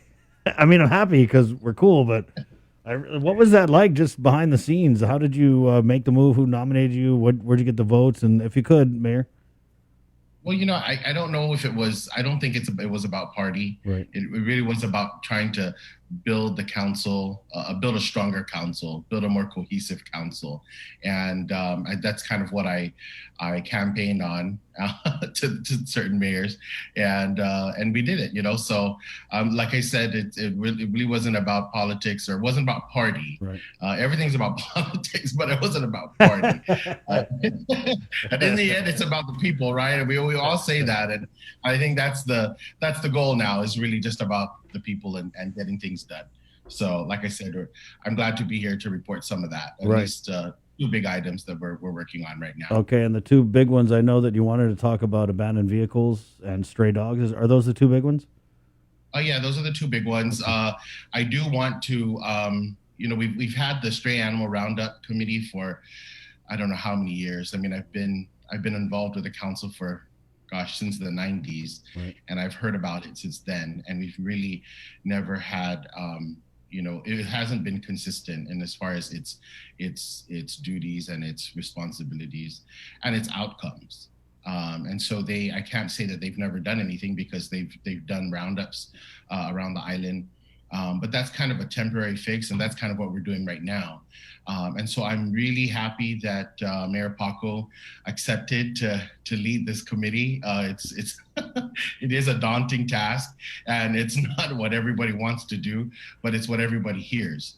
And so I feel like, he say there's a new Rudy in town because the former Rudy was the chairperson, and so they don't have the same personalities. But I don't know. I don't want to say too much about that, other than this Rudy I know is definitely gonna work, if not as harder than the previous, and looking forward to more results. Let's get Mayor Rudy. I see that.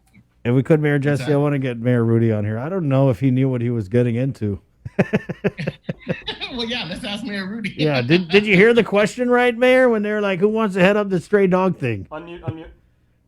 Oh no, he didn't ask. He didn't offer. He was voluntold. Yeah. So what he did was, he's part of the committee, and so there's certain mayors and vice mayors that are already part of the committee. And he, I told them that I would appreciate a response by the next regular meeting. And he raised his hand, and he already proposed a meeting date. So I'm like, oh, there's the chairperson. Oh wow. Yeah. So that's how that happened. Well, congratulations, Mayor Rudy. It sounds like you definitely have your work cut out for you in rounding up of stray animals. So let's hear what's the first step. Good morning, Chris. Hello. Morning, Mayor Rudy. Good morning. Yes, what we did was we formed a committee. I guess I'm the chairperson, and we have Mayor McDonald, Mayor Del Alvarez, and we also had other mayors who volunteered, like the vice mayor of Dedido, Jigo, and I forgot to mention Jess Bautista is part of the committee. So a bunch of us decided to hold a meeting with GAIN as well as agriculture. We went to a field trip last week to GAIN. They were requesting for their kennels to be repaired. So what we did was we rounded up all the mayor staff around the 19 villages. We went up to GAIN, we cut their grass, and we also repaired their kennels so we can accommodate more dogs. Right. So we had GAIN on last week to kind of talk about that, Mayor Rudy. So when is the actual rounding up of the stray dogs going to start? And is there anything you guys need to do to get in place before it does? Okay. My plan of attack was to work on certain villages at a time.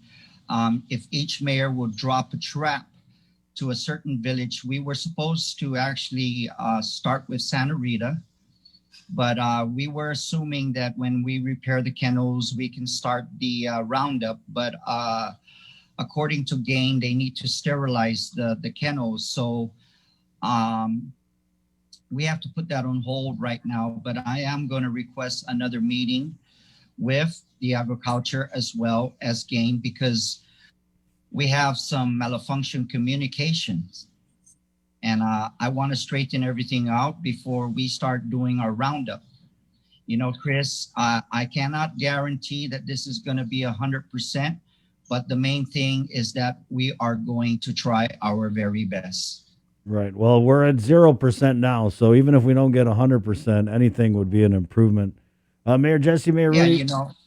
So Chris, and I really do applaud Mayor Rudy's efforts, because, like I said, no one really wanted to take the bull by the horns here, and he did, and so I'm very, very thankful.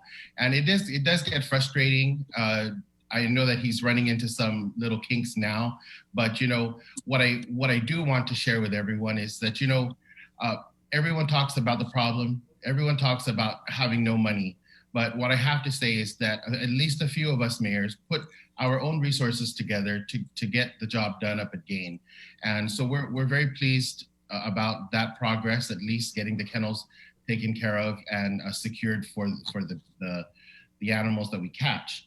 One of the things that we have to remember is that this is the immediate solution for a long-term problem. Right. And so there's so many different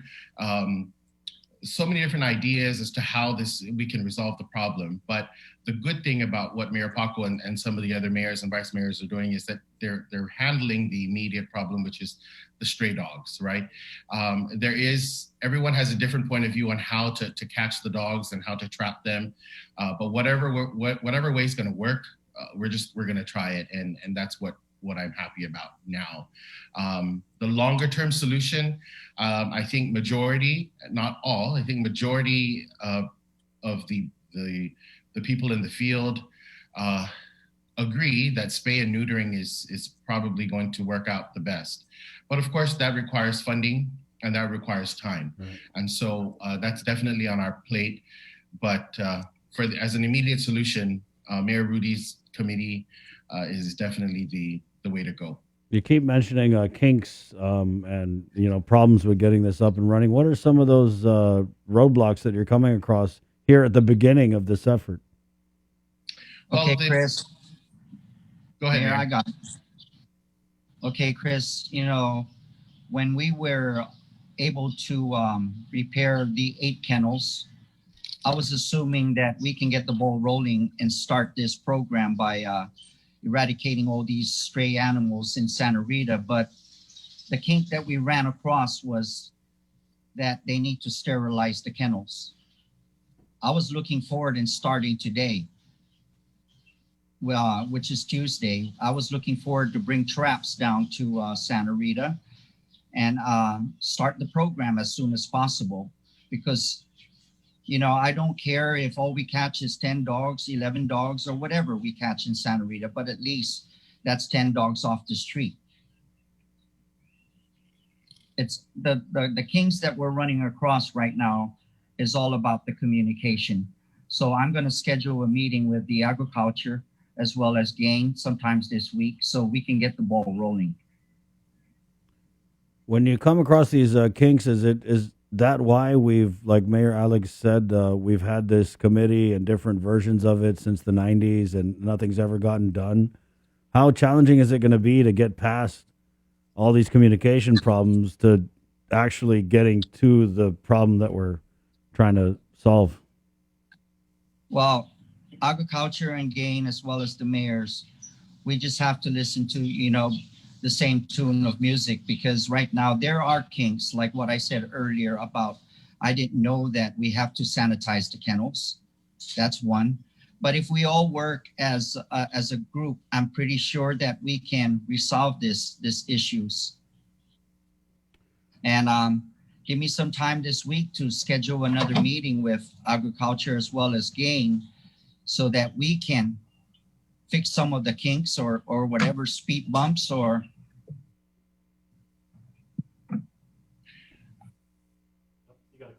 Oh, yeah. That we are running across. Which village has the most stray dogs? To be honest with you, I can't answer you on that, because every village has the same problem.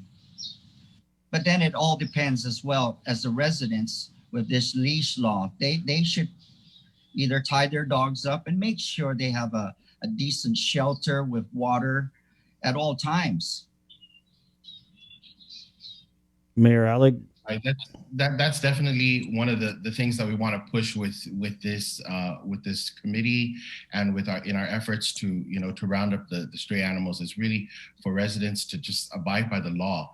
And one of the things that I know we've discussed in this committee is when we go out, we're going to have our citations with us, and it's not because we want to give them fines, but everyone just needs to follow the law, especially when it comes to the animals. I mean, if you're going to keep a pet, you need to keep it properly. And we all grew up with the dog. I don't want to say it, but we've all grown up with grandma and grandpa and all the dogs, right? And we know how that goes.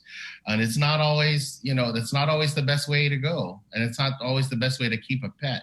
And so we just need to educate our community really on how to properly keep the pets, because it's not okay to let your dog run loose. It's okay if you have a fenced in yard and you let the dog run around your yard, not a problem at all. But to let it run freely, it's just not the right thing to do. That's why that's why he's the president, guys, because he's by the book. Mayor Allen.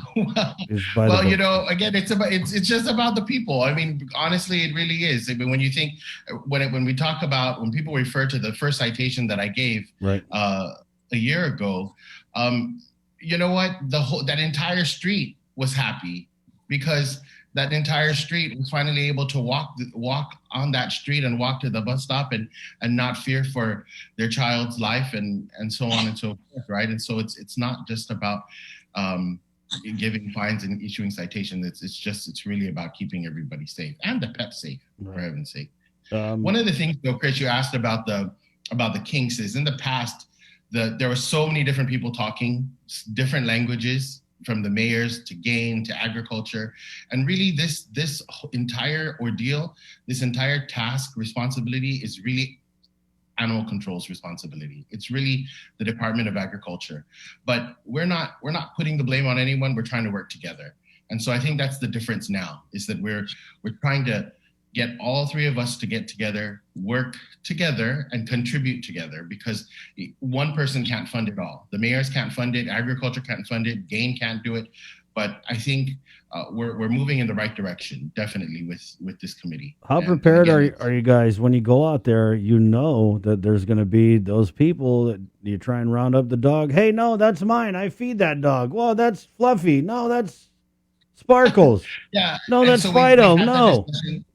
Yeah, at our first meeting, the first meeting that Mayor Paco called, Chelsea mentioned, talked about waivers. And, of course, Mayor Paco is the Marine in this. He doesn't really, he doesn't care about being nice. I'm sorry about that, Mayor Paco. You guys are a perfect couple then. It's not about being nice. It's about following the law. Yeah. And Mayor Paco says, well, we don't need to warn them that we're coming. They need to know that they tie up their dog or cage their dog properly, because when we come, we're taking the loose dog. We're taking the dog that is attacking someone, and it is ours. It becomes the property, or it becomes the responsibility of a ward of the state, whoever is going to take it in, whether it's GAIN. Well, it's going to be GAIN ultimately, right? And so GAIN does what it needs to do to properly handle the dog. So yeah, that's part of the discussion. We're talking about how we get people to know we're coming. So you tie up your dogs, secure them properly. But we're having a little back and forth on that. how that's going to work out. I have the board education chair, Ms. Maria Gutierrez, in the Zoom room. So I wanted to touch base really quick.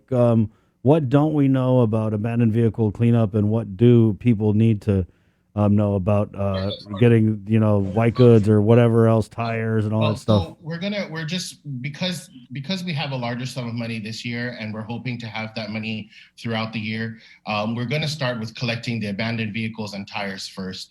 And we'll keep it working so that it's better for accountability.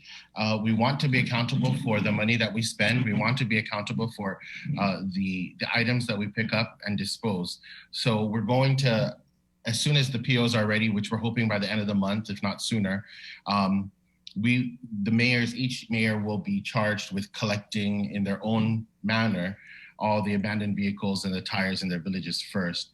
Once that's done, we will push out the other purchase orders for appliances, electronics, and green waste. It's not to say that they'll not be able to collect abandoned vehicles and tires, but because they're the larger items that need to get disposed, we're going to accept those first and hopefully get that out of the way. One of the things that's always been a problem is the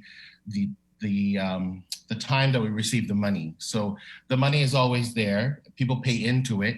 So we have the money. It's when the money gets to us mayors. And so one of the things that we're working on this year, we will be working on, is making sure that we can get the money timely and that we can use the money year round, so that we can dispose year round, as opposed to having to wait to the end of the year. Mayor Rudy, how many abandoned vehicles, tires, white goods is there in MTM? To be honest with you, Chris, I haven't done a head count, but we have actually removed quite a few vehicles from the last funds that we had. But, people are kind of upset of what I said about charging the $300 to the individuals that we have removed the vehicle. And I'm going to call these guys frequent flyers. Take, for example, from Joe Doe's house, we removed 2 vehicles, and the next thing you know, he brings another 3 vehicles back into his yard, and then it's going to fall back to us and say, hey, can you remove these other 3 vehicles? It's like, excuse me, we already removed 2 vehicles. So those are what I'm trying to say. I understand the people are paying for registration for removal of abandoned vehicles, but if I go to Joe Doe's house and I remove 2 vehicles and he brings another 3 vehicles back and he requests for us to remove it, then eventually I think we should start charging Joe Doe the amount of $300, because it's $150 to remove the vehicle from your home and $150 to dispose the vehicle.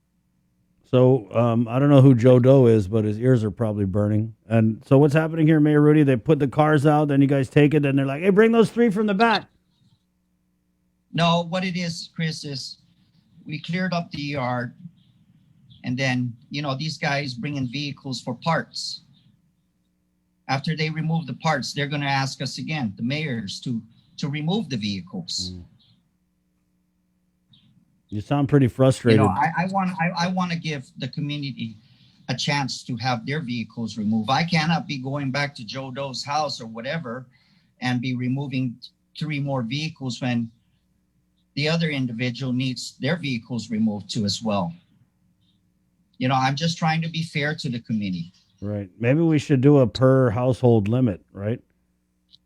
And then when I approach a residence, I said, ma'am, would you like your vehicle to be removed? Oh, Mayor, this is sentimental.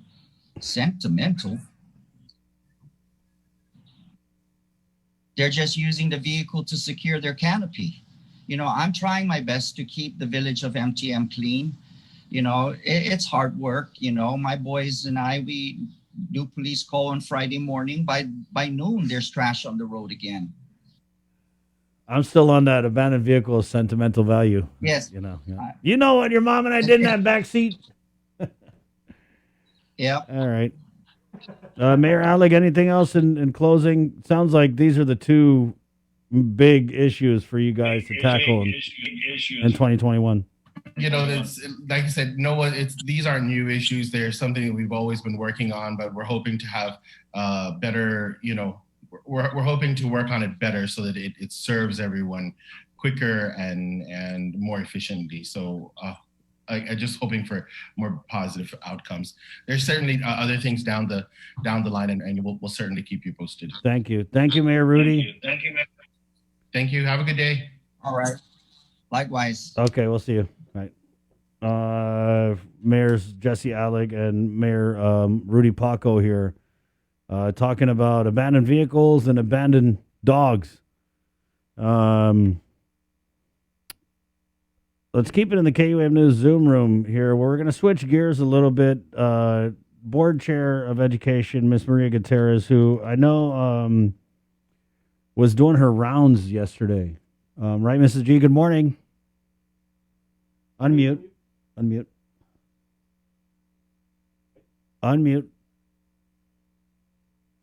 Good morning. Good morning, Mrs. G. Is it Chris? Everybody at KUM. Thanks for joining us. That are listening to me. I think, it's interesting that you got the mayors before me. I was going to ask them about the bus stops, but I didn't want to ruin the surprise because I know that we're going to be surprised. We have this montage here. Mrs. G was able to go around and check some of the bus stops Mrs. G, while we're playing these pictures, just tell us about what made you go out and check these bus stops, what villages they're in, and which schools these bus stops are for. You know, Chris, as a board member, and it's always been, I've been known that I don't only get involved in policy, also where it's for the safety and health of our students. I'm very concerned from cafeteria, restrooms, and including bus shelters. So I encourage my colleagues, as we were having these school readiness meetings, work sessions, to please go out there. Actually started with the grass cutting, the grass maintenance at the school, because I went around one Saturday on my own just to satisfy myself, because as a board member, I'm answerable to the 12,458 people that put me back in office. So I feel that I need to be prepared, that if they ask me about the school, I know what I'm gonna say. So I encourage my colleagues to please, if you're in that area, just pass by the schools and please look, because our kids are coming back. You know, they're excited to come back. People are saying that. I read a comment where the board was ill-advised about reopening. No, we were not. I was not ill-advised. It was an option that we gave the parents to choose. As a parent, you choose what is best for your kids. I had email from a student from Ocean View Middle School, 11:30 in the evening, trying to ask me to help her because she wants to go back face-to-face. So as I do my listing, and I made it known that I'll be going around the school. Superintendent said, just let us know so we can let the principals know. I just said, just tell them our board members will be coming by. Over the weekend, I keep asking myself, what else is missing for the readiness of the schools? Because I have, all the work session we had with the GDOE management readiness team, I was convinced that we're ready, but something is missing. And I said, wait a minute. What about the bus stops? Bus shelters? How well are they? How prepared are they? Well, Mrs. G, everybody's saying, we can see how well prepared they are in these photographs that you took these yesterday. What schools are these bus stops service? Obviously, the state of neglect and disrepair. I mean, nobody's checked on these things since before the pandemic, it looks like. So which schools are these servicing? It's really in the northern part. And Chris, the issue here, and I hope our elected officials are listening, that there is this thing, and this is not just on this board, in the past board, who is responsible for the bus shelters at every villages. We had a work session at one time in the past 2 years ago, where DPW and our mayor's representative were at odds. It's not my responsibility. I only give them the decision where, or the recommendation where to place the bus stop. It's Public Works. Public Works said, you're the mayor in the village. You take care of it. So it boils down to when the public criticize about the bus shelter where their kids are, it's the DOE. Well, it's not DOE. So Mayor's Council and DPW and the Island Beautification Task Force have to get together once and for all and address this. Who is responsible for the bus stop? Because there's bus stop here in Route 16 that is right next to the road. If you know Hamburger Road, there's a bus stop that's right there at the corner. I thank Mr. Yeah, so Chris, that's why I took that tour yesterday when I said instead of going and checking the grass cutting, because I do have some issues about vendors, how they cut the grass. But I said, let me go to the bus stop. And that's when I continue that. And I'm not finished. I know a lot of mayors are doing their best in their villages, keeping up their bus stops, cleaning everything. So, but I said, no, something I need to see it for myself. And as I go around, I went, I never know. First time I ever went into this road that brought me up to that farm. I never knew where's this farm until yesterday that I went in there looking for bus stops because there's students that are attending our schools. And then what bothered me is they had this glorious occasion 2 years ago, ribbon cutting on the road that goes into that, the subdivision. They build a brand nice white painted bus stop, cement. But right next to it is the old wooden bus stop. And what bothered me is the nails are sticking out. What would happen if any of the kids touch that? Then going and further up in a wooden bus stop, it's nice, it's painted, but when I went further up, the floor is all warped. Then then other bus stop. Is this the preparation for our kids this morning? Or the elementary start this tomorrow, but these bus stops that I went to yesterday, the middle school and the high school starts today. Right. And I know the mayors have a lot of work, but they get together with the Department of Public Works and because I was told, some of these bus stops were adopted. Well, if they were adopted, then get in touch with the Island Beautification Task Force and get in touch with this. Mrs. G, stand by, please, Mrs. I'm G. just upset No. Chris, Keep being because, upset. I like it when you're upset. It's 8:02 or KUAM FM. Agotnia Guam. To our viewers on KUAM TV, thanks for jamming with us and drinking your coffee and eating your potu with your butter on KUAM TV. The show's over there, though. There's a lot of great programming on the way. You can jump over here on our Facebook Live feed. Again, the link is a multimedia broadcast extravaganza. We're also on the radio, KUAM FM, Agotnia Guam, The Breeze, 93.9 FM. Again, 8:02 to our viewers on KUAM TV for the vacationing Sabrina Salas Mantanani. My name's Chris. Hasta adios.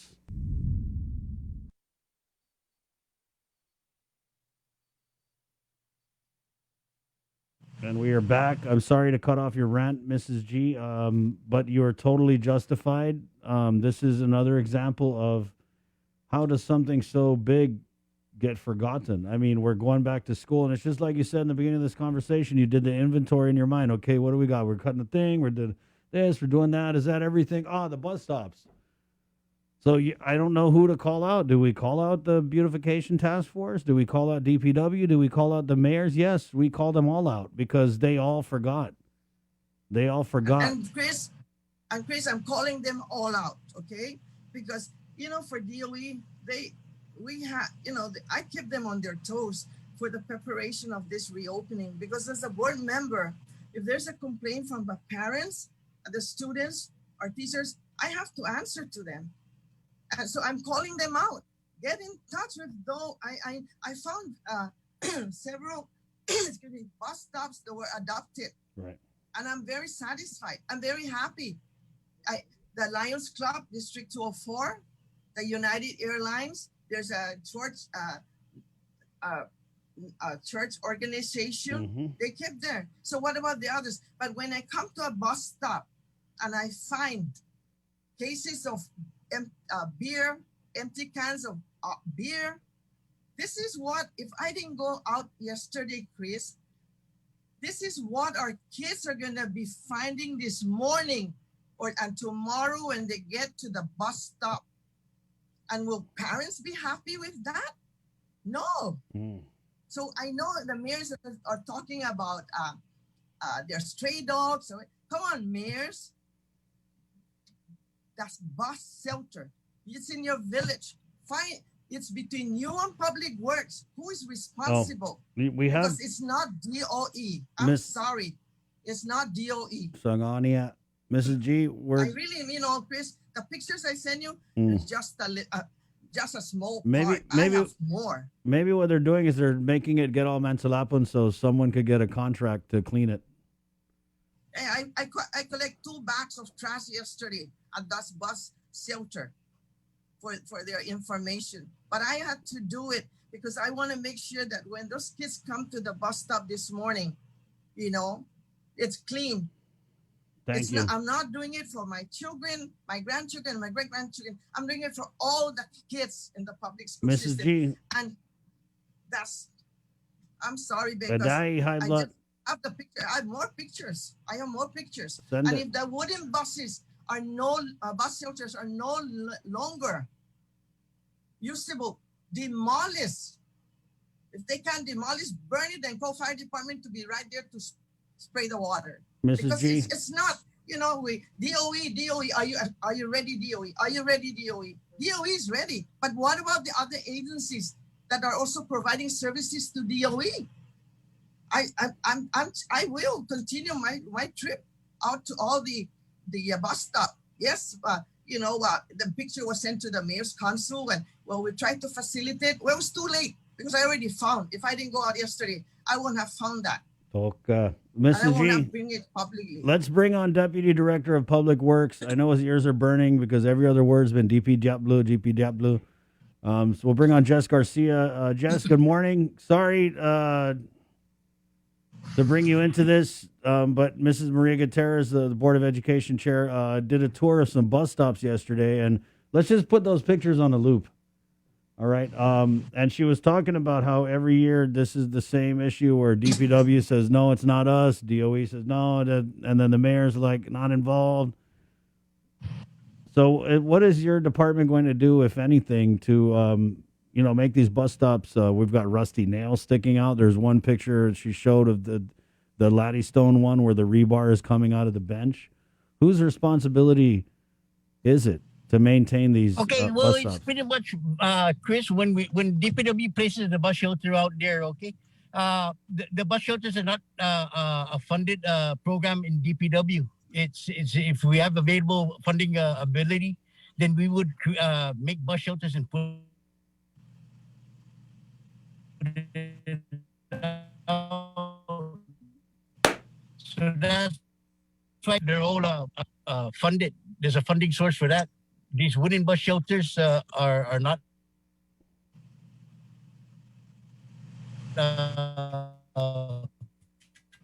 funded. With the bus shelters itself, it has to be a community thing. It's not only school students using it. You got the homeless using it. You got different people using it. So, it has to be a group effort. Public Works, through the years, we haven't been able to hire adequate personnel for our people. So, like just for example, in our building maintenance, we only have 6 building maintenance staff. We handled all the departments on the government. So, I gotta think of how to get these people to prioritize our mission for Public Works. It's not just DOE. We got the other government agencies that have calls, and I only have a limited staff. Mrs. G, is that answer adequate for you? Thoughts of funds? I'm a very hard person to be convinced. And I feel for Mr. Garcia, and I know Jesse, and I know he won't put anything down. But I think now I'm hearing you, Mr. Garcia, the one that that Chris was talking about of the bar sticking out. That's up at the Gafa Gumas, right next to the basketball court. Okay. Further, so I know, and that's very dangerous, really. And so this is now you have to get also with, find once and for all, maybe with the legislature to would review what is really under the purview of Public Works and what is under the purview of the mayor's council. Because yes, as a mayor too, they have a responsibility to in their villages. And I'm sorry because they can use this COVID-19, but they went around during election time asking their villagers to please bring they want to come back in. Well, what happened after November 3rd? So there, once and for all, it has to be clarified because it's the blame falls on the Department of Education all the time. And I've been on this board where the Board of Education is not doing anything. Superintendent of Education is not doing about bus stops. No, it's not the bus stop. It's not our responsibility. So I suggest if these bus stops were adopted by nonprofit organization, that get in touch with the Island Beautification Task Force to call out all this organization that adopted the bus stop. What are the requirements when they request that they want to adopt the bus stop? It's just to put their logo, their name there, but they don't do anything after that. I don't think that should be. They should continue to keep up that maintenance of that bus stop that they adopt. We didn't have any last year. 2019 school year, we had the Island Beautification Task Force clean bus stop. Due to weather, it was canceled. DOE proceed. I had my student leaders that we could clean the routes, the bus stops here in the Upper Tumon, and I had a student that continued to clean that. So that this is for our kids, because from home to the bus stop, the kids are there before they get to the school. So everybody's concerned about the virus. Everybody's concerned. I don't know if those bus stops, because if I had my broom yesterday, I would have swept all those trash there, but I didn't have my broom. Were they sanitized? Because they expect the schools to be sanitized before the students to get there this morning and tomorrow morning and Thursday? That's my concern. That's really my concern. And I'm not that loud, big, straightforward, loud Maria Gutierrez. I'm doing this because of the students. And if I didn't go out there yesterday and I just go and take the grass cutting at the school, I would never find that. There's a bus stop over there by Ustig Road. And when I got down to take the picture, there was a gentleman there who was cleaning his property, and he said, take the picture behind here. So I said, okay. Then, this is when I took the picture, and then if you see that picture, the big hole on the floor, Chris, that I sent you, how would if it was raining today, how are the kids going to be in that bus shelter with that big hole there? Those are things that, yes, everybody in the community have to come together. But our kids here is for our students. And when it comes to the public school kids, I really go out there to make sure. I cannot assure 100%, but I look and where it's needed. So I call out the mayors to please, those mayors, there are mayors there. Mayor Paco is one that really keeps his village. I will, publicly say that. But what about the other mayors? Those that have assistant mayors. Come on, let's go. Por favor. So this is for our kids. Mrs. G, I admire your passion. I love having you on, and thank you for bringing this issue to light. I got some other things I want to catch up with Jess about, but anything else, go do your inspection today. We'll bring you back on tomorrow for, as know, the public schools are starting their face-to-face cohort, but don't ever apologize, and you just do you, boo, okay? Thank you. Thank you, Mrs. G. All right. Yeah, Jess, you know where she's coming from. I mean, we're going back to school. We should have, Tefan, make it nice for our children's out there. And it's too much of, it seems like a lot of excuses. I just feel like, is it the Island-wide Beautification Task Force? I don't know who is supposed to do it, but it's one of those where everyone's saying it's not their responsibility and it doesn't get done. I just want to read a comment here, Jess, from one of our Facebook fans. I'm speaking for my mom. My dad always bush cuts our bus stop here in Lower Estumbo. We are 9 children. My dad would cut the grass since 2 decades ago. Just last year when COVID hit, he hasn't been cutting. I think it's not only the government's job, but also the parents to make sure our children are safe. We never ask our mayor for any gas. I guess we'll continue cutting it. I love my island and we all live in it. Have a nice day, Guam. Stay safe. I just feel like, why don't we have that same attitude with our government? Why isn't the government saying, you know what, never mind, I don't care if it's DOE or the mayors or whoever, we're going to go do it. Is it that hard, Jess?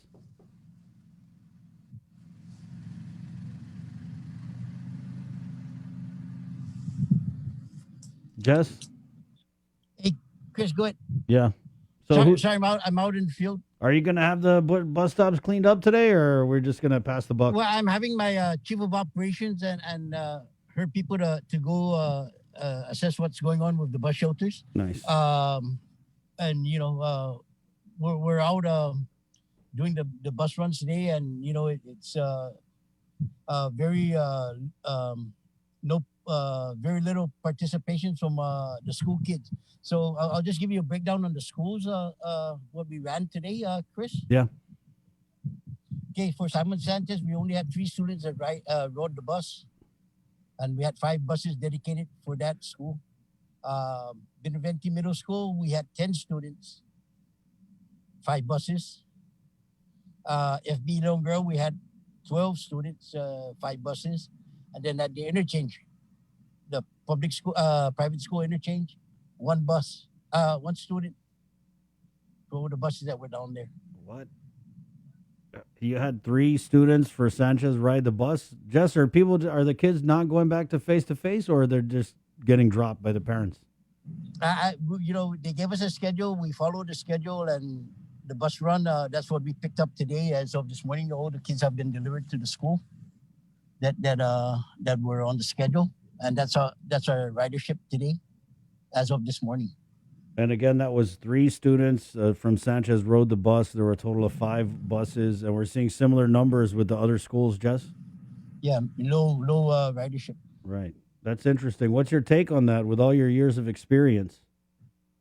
Well, it's a pandemic, right? So you still have parents that don't want their kids to go to school. They rather have them do it online, and some want to go face to face, but they're still weary of. Is it safe for the kids to go to school? But you know, it's really a challenging time at this time of this pandemic. Yeah, that's the pandemic.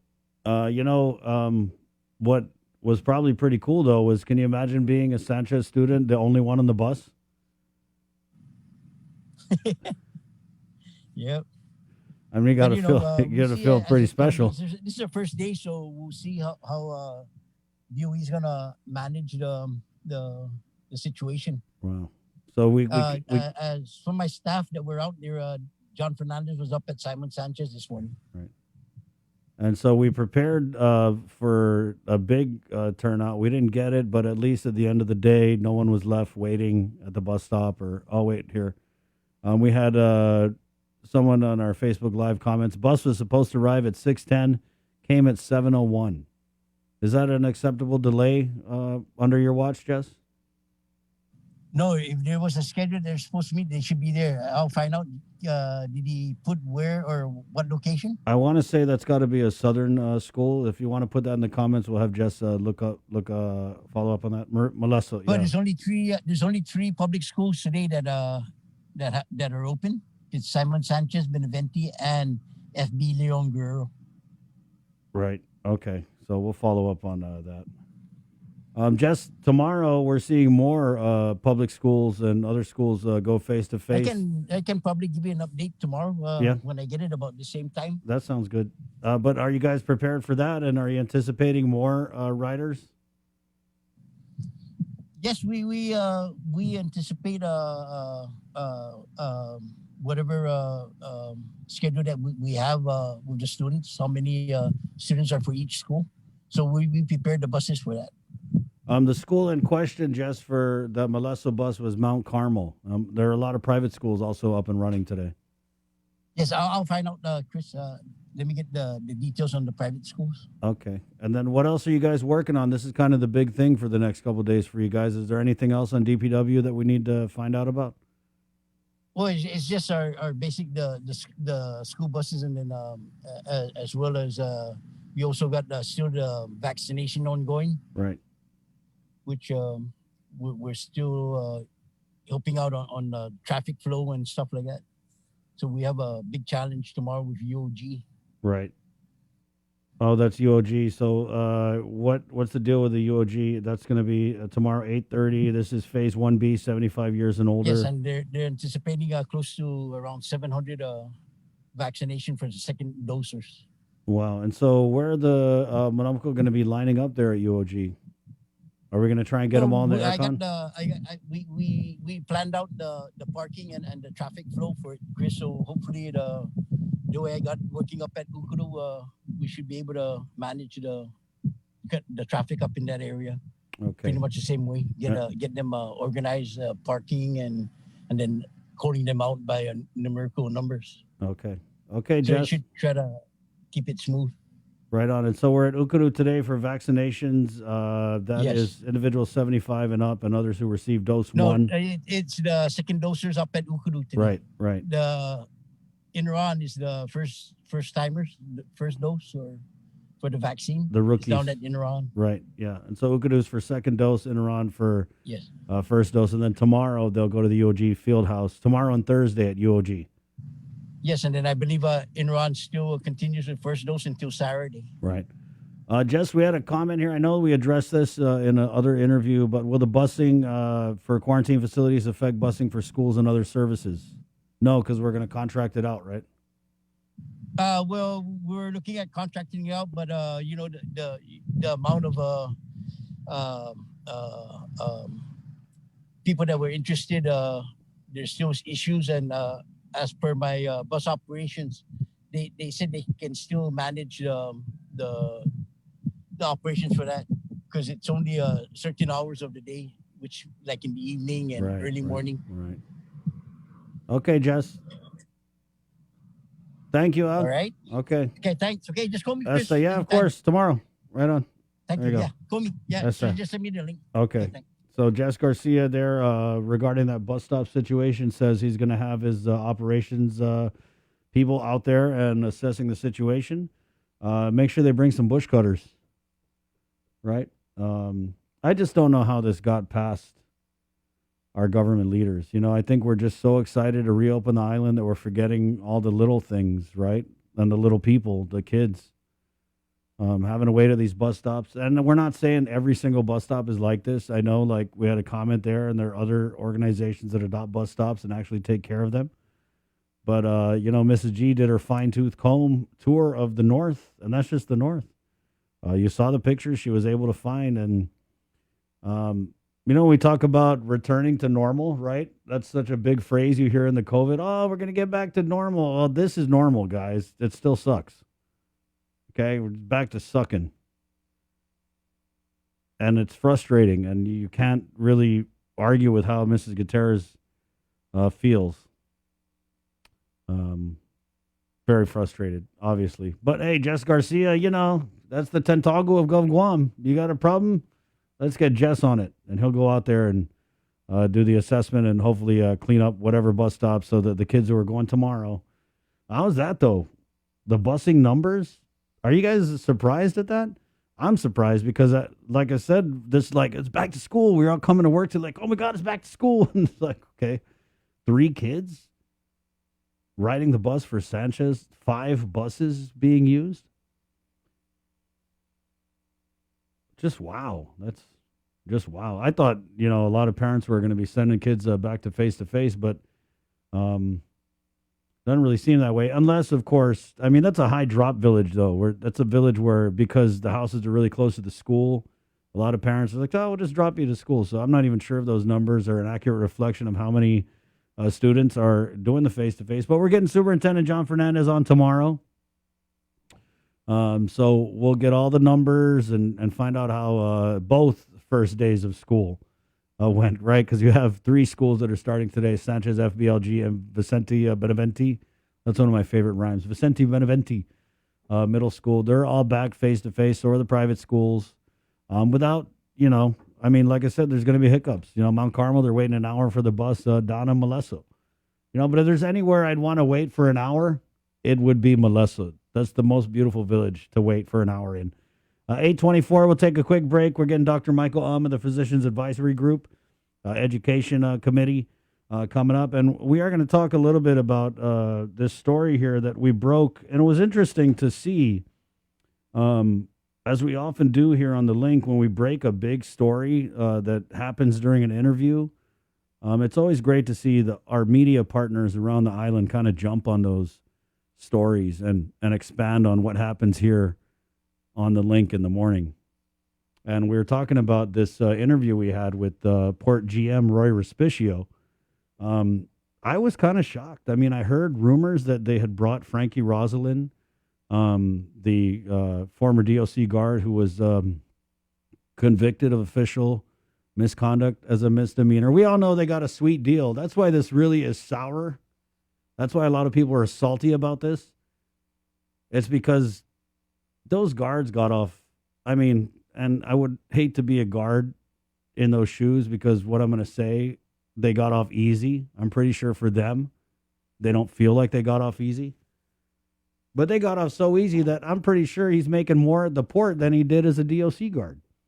And he's still in probation. That's crazy. So anyway, we interviewed Port GM Rory about this, and we had asked, hey, is that true? And it was just so ironic because the whole conversation was about drug testing employees and drugs.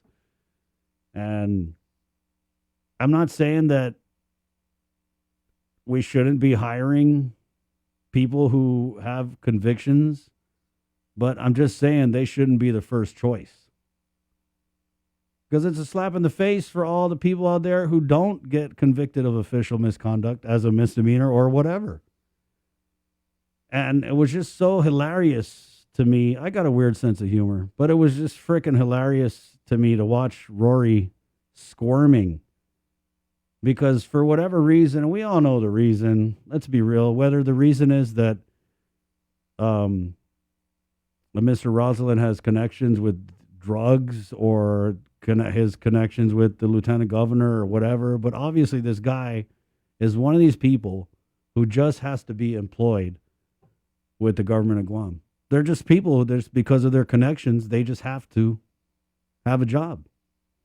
They just have to get the contracts. And that's the thing that gets me is like, this guy's got a business, Comfort Cuts. They got government contracts. I'm not saying that. And I asked the lieutenant governor about that when we had him on last year. And his response was, oh, well, just because he's my brother-in-law doesn't mean that, he can't do business with the government of Guam. But I'm just saying that the optics of it, right? It just doesn't look good. I mean, can you imagine being someone who applied at the Port Authority of Guam for that program coordinator position and then finding out that the guy who got picked for the job over you was convicted of official misconduct as a misdemeanor? And a little more on exactly what in the course of the court proceedings of this trial, Mr. Rosalind, they found out that he was texting inmates and giving them a heads up on when shakedowns would occur, on when meth would be going into prison. So it's not like it was an innocent guy who just got caught up. I mean, he was actively involved in this betrayal of the public's trust. And so that's one betrayal of the public trust. But then for the port to go and hire the guy, I feel like is another violation of our trust. But like I said, there are people in this government who just have those connections, and rain or shine, they just have to get in. They have to. And then you get guys like Rory who got to go to bat and defend the stuff, and they end up sounding like total idiots. You sound like an idiot trying to say, oh, it was the merit-based and the committee. No, let's just be honest. Merit-based or not, if someone has the pull, the connections to get into the government of Guam, it doesn't matter if it's merit-based. The word goes out. You know what I mean? They know what to do. Sometimes you don't even have to say anything. It's to be like, oh, that's Josh's Nial. Okay, he's in. Yeah. And it's also unfortunate that, the lieutenant governor is just constantly having to defend his Nial. I mean, it is. It's just unfortunate because he's got other things to do. And so, yeah, we did a story on it. I'm going to read some of this here for you guys. Some great reporting by Joan Ogden-Sharfers, of course, based on the interview that we had here on the link. Respicio's comments were, it was merit-based. That's another situation where I struggled with. Do you hold someone's past against them to the point where you're going to keep on holding them down? He submitted an application. He qualified for the job. He interviewed, and then the selection was made. And then I believe that Respicio and other media, because like I said, other media jumped on this story. The Post had a whole editorial. I totally agree with it, right? And then the Attorney General, the Attorney General had to get involved because he came on the show and we said, hey, this is BS. And he was like, I gotta look at that. And so the opinion came out that you know, an official misconduct conviction doesn't bar you from being hired in the government of Guam. So even the AG had to get his hands dirty on this, all because somebody's now had to get a job. It just doesn't sit well with me, especially when we have tens of thousands of people out there who aren't somebody's now, who don't have the connections, who maybe don't even have an official misconduct conviction, who just need a shot, but they can't get a shot because someone with pull is walking on their back to get to the top. It's just really, it stinks. It stinks. It does. And the last time I talked about this, I got attacked for it. And, you know, I'm still going to talk about it. I don't care. I mean, somebody has to say something. It's quiet as I don't hear anyone in the legislature saying anything. Maybe because they're scared. I'm scared too. These guys got dark connections with some powerful people. I mean, it's scary. But at the end of the day, like I said, someone has to stand up and say it's not right. I'm just not comfortable with that being acceptable, with the general manager of a government agency saying, oh, yeah, he's got this, but it stood up. The process stood up. Of course it stood up because the guy was greenlit from the go. And that's not even it. I mean, you know, we did a story on the contracts that Mr. Roslin was able to get through the Mayor's Council with the 75th Liberation. Talked all about this. And so it's not even just the port job. It's like, I understand if you got to have a job, okay? I mean, people need a job, right? A lot of people need jobs out there. But, you know, having people who need to have a job, who need to get so many government contracts, it's just not fair. But, hey, you know, you can file a complaint with the Ethics Commission. Oh, wait, no, you can't. Anyway, so I just wanted to take a couple minutes to kind of talk about this because I feel like over the weekend, other media kind of picked it up and ran with this story. And it started here on the link, so I just wanted to give my 2 cents. I'm sorry that was more of $1. And it's awkward. It is awkward because we get the lieutenant governor on here all the time. You know, and like I said, I'm pretty sure he's just frustrated with, I mean, or is he? Or is he, you know, and I feel like it's not, I don't think like the lieutenant governor's out here calling Rory like, hey, get my Nyao in there. I just think it doesn't even need to be said. Right? It doesn't. I think they know already. Oh, well, yeah, he's got to get in. Okay, we got to hire this guy. Don't worry. No one will find out. Ha! Ha ha! That's what you think. We're always going to find out. It's 8:33. We'll take a quick break. This is the link on the breeze. My name is Chris. Sabrina is on vacation for this week. Okay, so you got Boys Week. We're going to bring Andy Wheeler in later. He's doing an interview with Dr. Tien Tran. Thank you. Yeah, I stepped out of the room for just a couple minutes because Andy had just finished that interview while you were doing your thing and everything. Well, we believe in parallel processing here at the right on. So he's got a very, very insightful interview with a very learned physician about aspects. And again, you know, Andy, you know, tends to share his own experience with, you know, now being a new Medicare patient and, you know, going through his own, you know, trials and tribulations with his healthcare. So I just watched it. It's uploading right now. It's really, really good.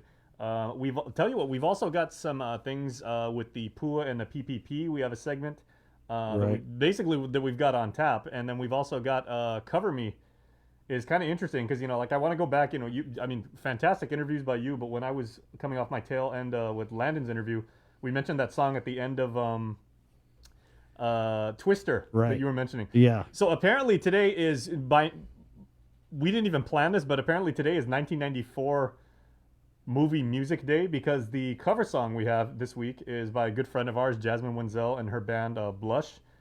And they are covering one of the songs from Reality Bites. Remember Reality Bites? Yeah, was that with Ethan Hawke? Ethan Hawke, right? Ben Stiller, Winona Ryder. Yep, sure do. 94 was a great year for movies and everything like that. But we should just take a day off this week and just talk about movies. I'm down. I'm sure the government would love that. I mean, yeah, do that. Do it for the whole week. Yeah. Okay, so that's coming up with Andy Wheeler. It's called Here's to Your Health. It's one of our sponsored segments. Also, Guam Visitors Bureau. is coming up with Protect Guam and that segment Yeah. that Jason will be doing. Complete like no smoke screen here and everything like that. Craig Camacho, really good guy. He's the marketing guy over GVB. Always brings on amazing guests. We don't know who the key opinion leaders are until Craig jumps in the Zoom room with him. So I mean, it's a fun interview for us because I mean, we've worked with a lot of these people at some level, but just to see them come in and offer, their perspective, their passion, their insights on what we can do to get through this and to hopefully get back to a point of prosperity is good. I mean, hopefully it makes for good viewing for you guys out there, and it's a challenge for us because honestly, we have no idea who we're interviewing. Right.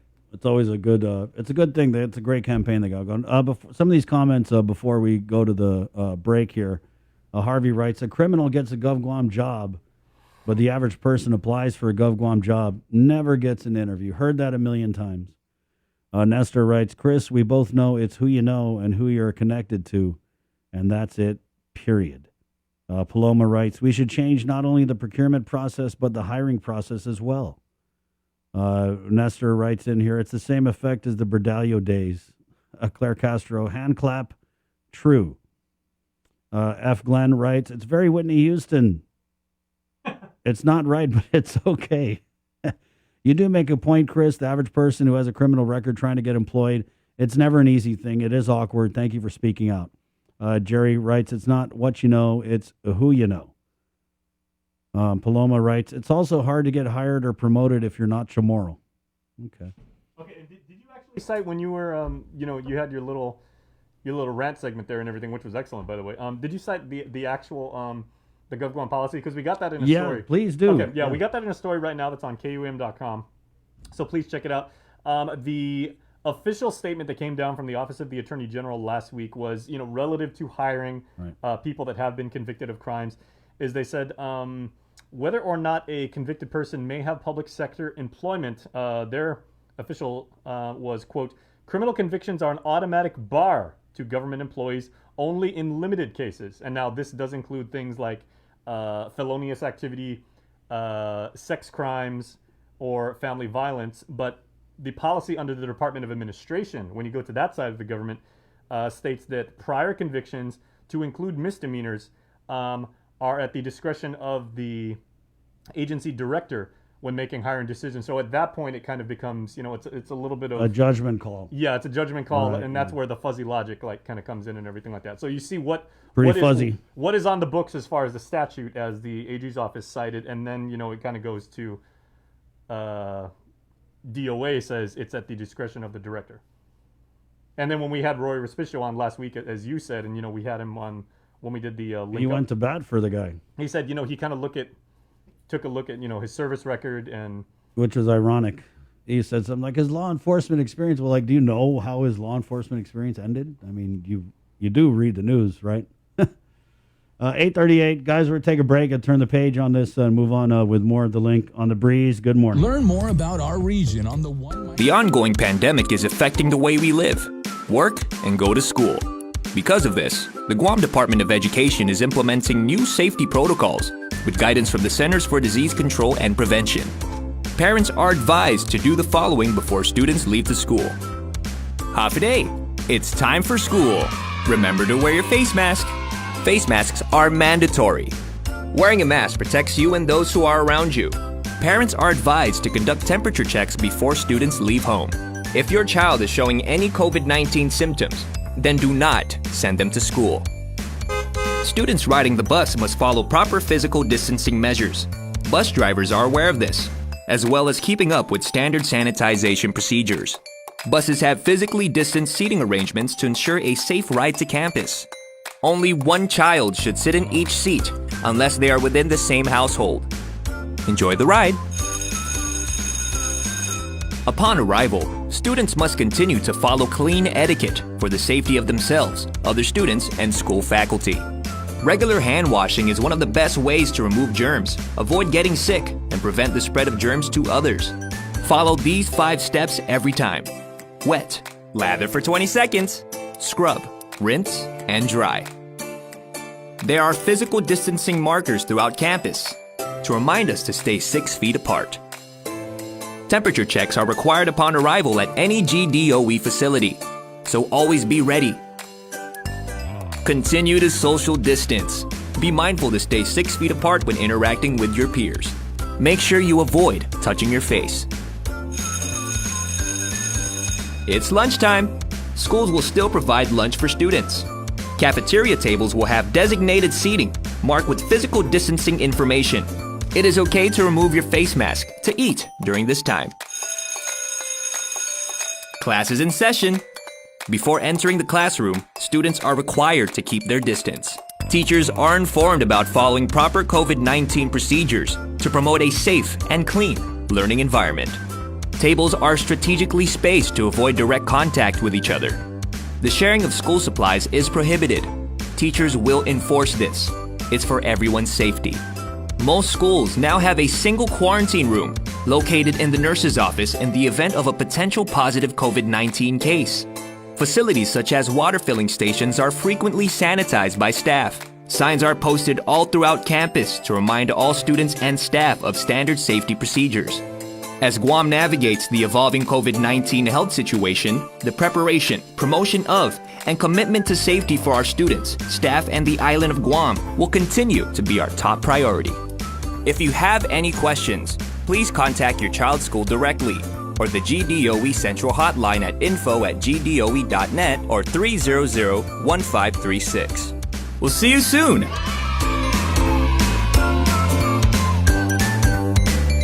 Administered by the Guam Department of Education, Federal Programs Division, State Educational Agency, and funded by the Education Stabilization Fund, State Education Agency under the CARES Act. GU Self-Storage, conveniently located near the Harmon McDonald's. We offer affordable rates, online payments, and auto bill pay for your convenience. Plus gate access daily from 6 a.m. to 9 p.m. Call us today at 648-7867 for more information. It takes all of us to protect Guam. Join the Guam Visitors Bureau in our social media campaign series aimed to protect our island and each other in this COVID-19 era. Participate in the Protect Guam movement by wearing your mask, showcasing Guam's heroes, staying active, and downloading the Guam COVID Alert app. Post and share your content with us, use the hashtag ProtectGuam, and you could win $100. It's that simple. Check out visitguam.com for details. Let's reclaim our lives, our economy, and our tourism industry. We're doing a good job, Guam. In the past couple of weeks, we've managed to keep the CAR score below 5. Together, we rose to the challenge when the governor asked us all to strive for 5. In the past couple of weeks, we've not only brought the CAR score way down from being in the high 40s to below 5, we've shown the governor that we're capable of altering the course of this pandemic. We were on a path to uncertainty, but now because of all of our actions, we're doing better. But better doesn't necessarily mean that we are out of the woods. We still need to watch our distance, wash our hands, and wear our masks. So please keep striving, Guam. We got this.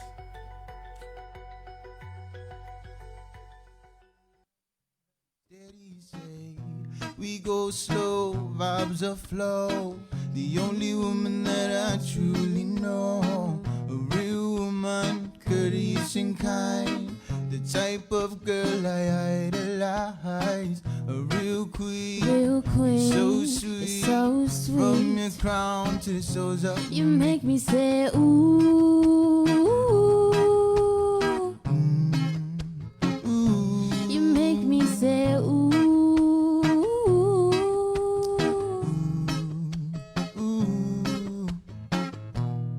Hey, Chris and Christy there in Aloha and Make Me Say. That's a cover. You make me say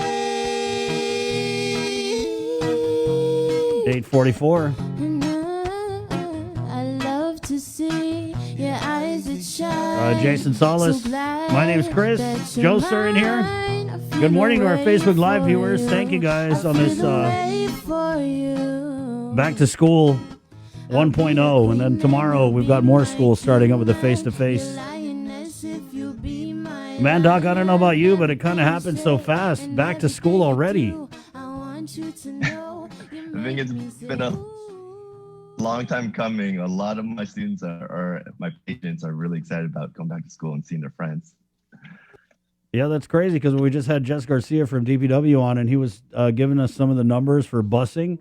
And it was like one school had 3 students ride the bus, and they had dedicated 5 buses for the busing. So I'm not even sure if that's anecdotal or if that's a real representation of how many kids are going back to face-to-face. But you're right, that is like the number one thing you hear is kids, I miss my friends, or parents like, oh, they miss the interaction.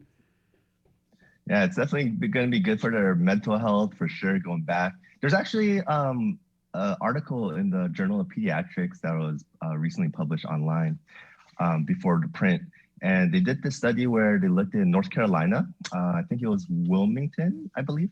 And they looked at the school district and they followed the school for about 9 weeks to see what it was like. And of course, you guys know, the states were much higher rate of COVID than we do. I think at the time they did it, though, it wasn't as bad as it is now, of course. And they found that over 9 weeks, there was a really, really, really low incidence of spread within the schools, which is, really, encouraging for us. I did find that a couple findings in the study were pretty interesting, and this is going to be something important for everybody to keep in mind that's going to be at school, is that as the weeks kind of went on and they kept doing really well, they found that it was actually the adults at school, the staff basically, that were starting to get a little more complacent for getting their masks. And so one of the study findings was to kind of encourage and remind the adults that, hey, you guys are really important in protecting this. Whereas the kids were actually really good about it.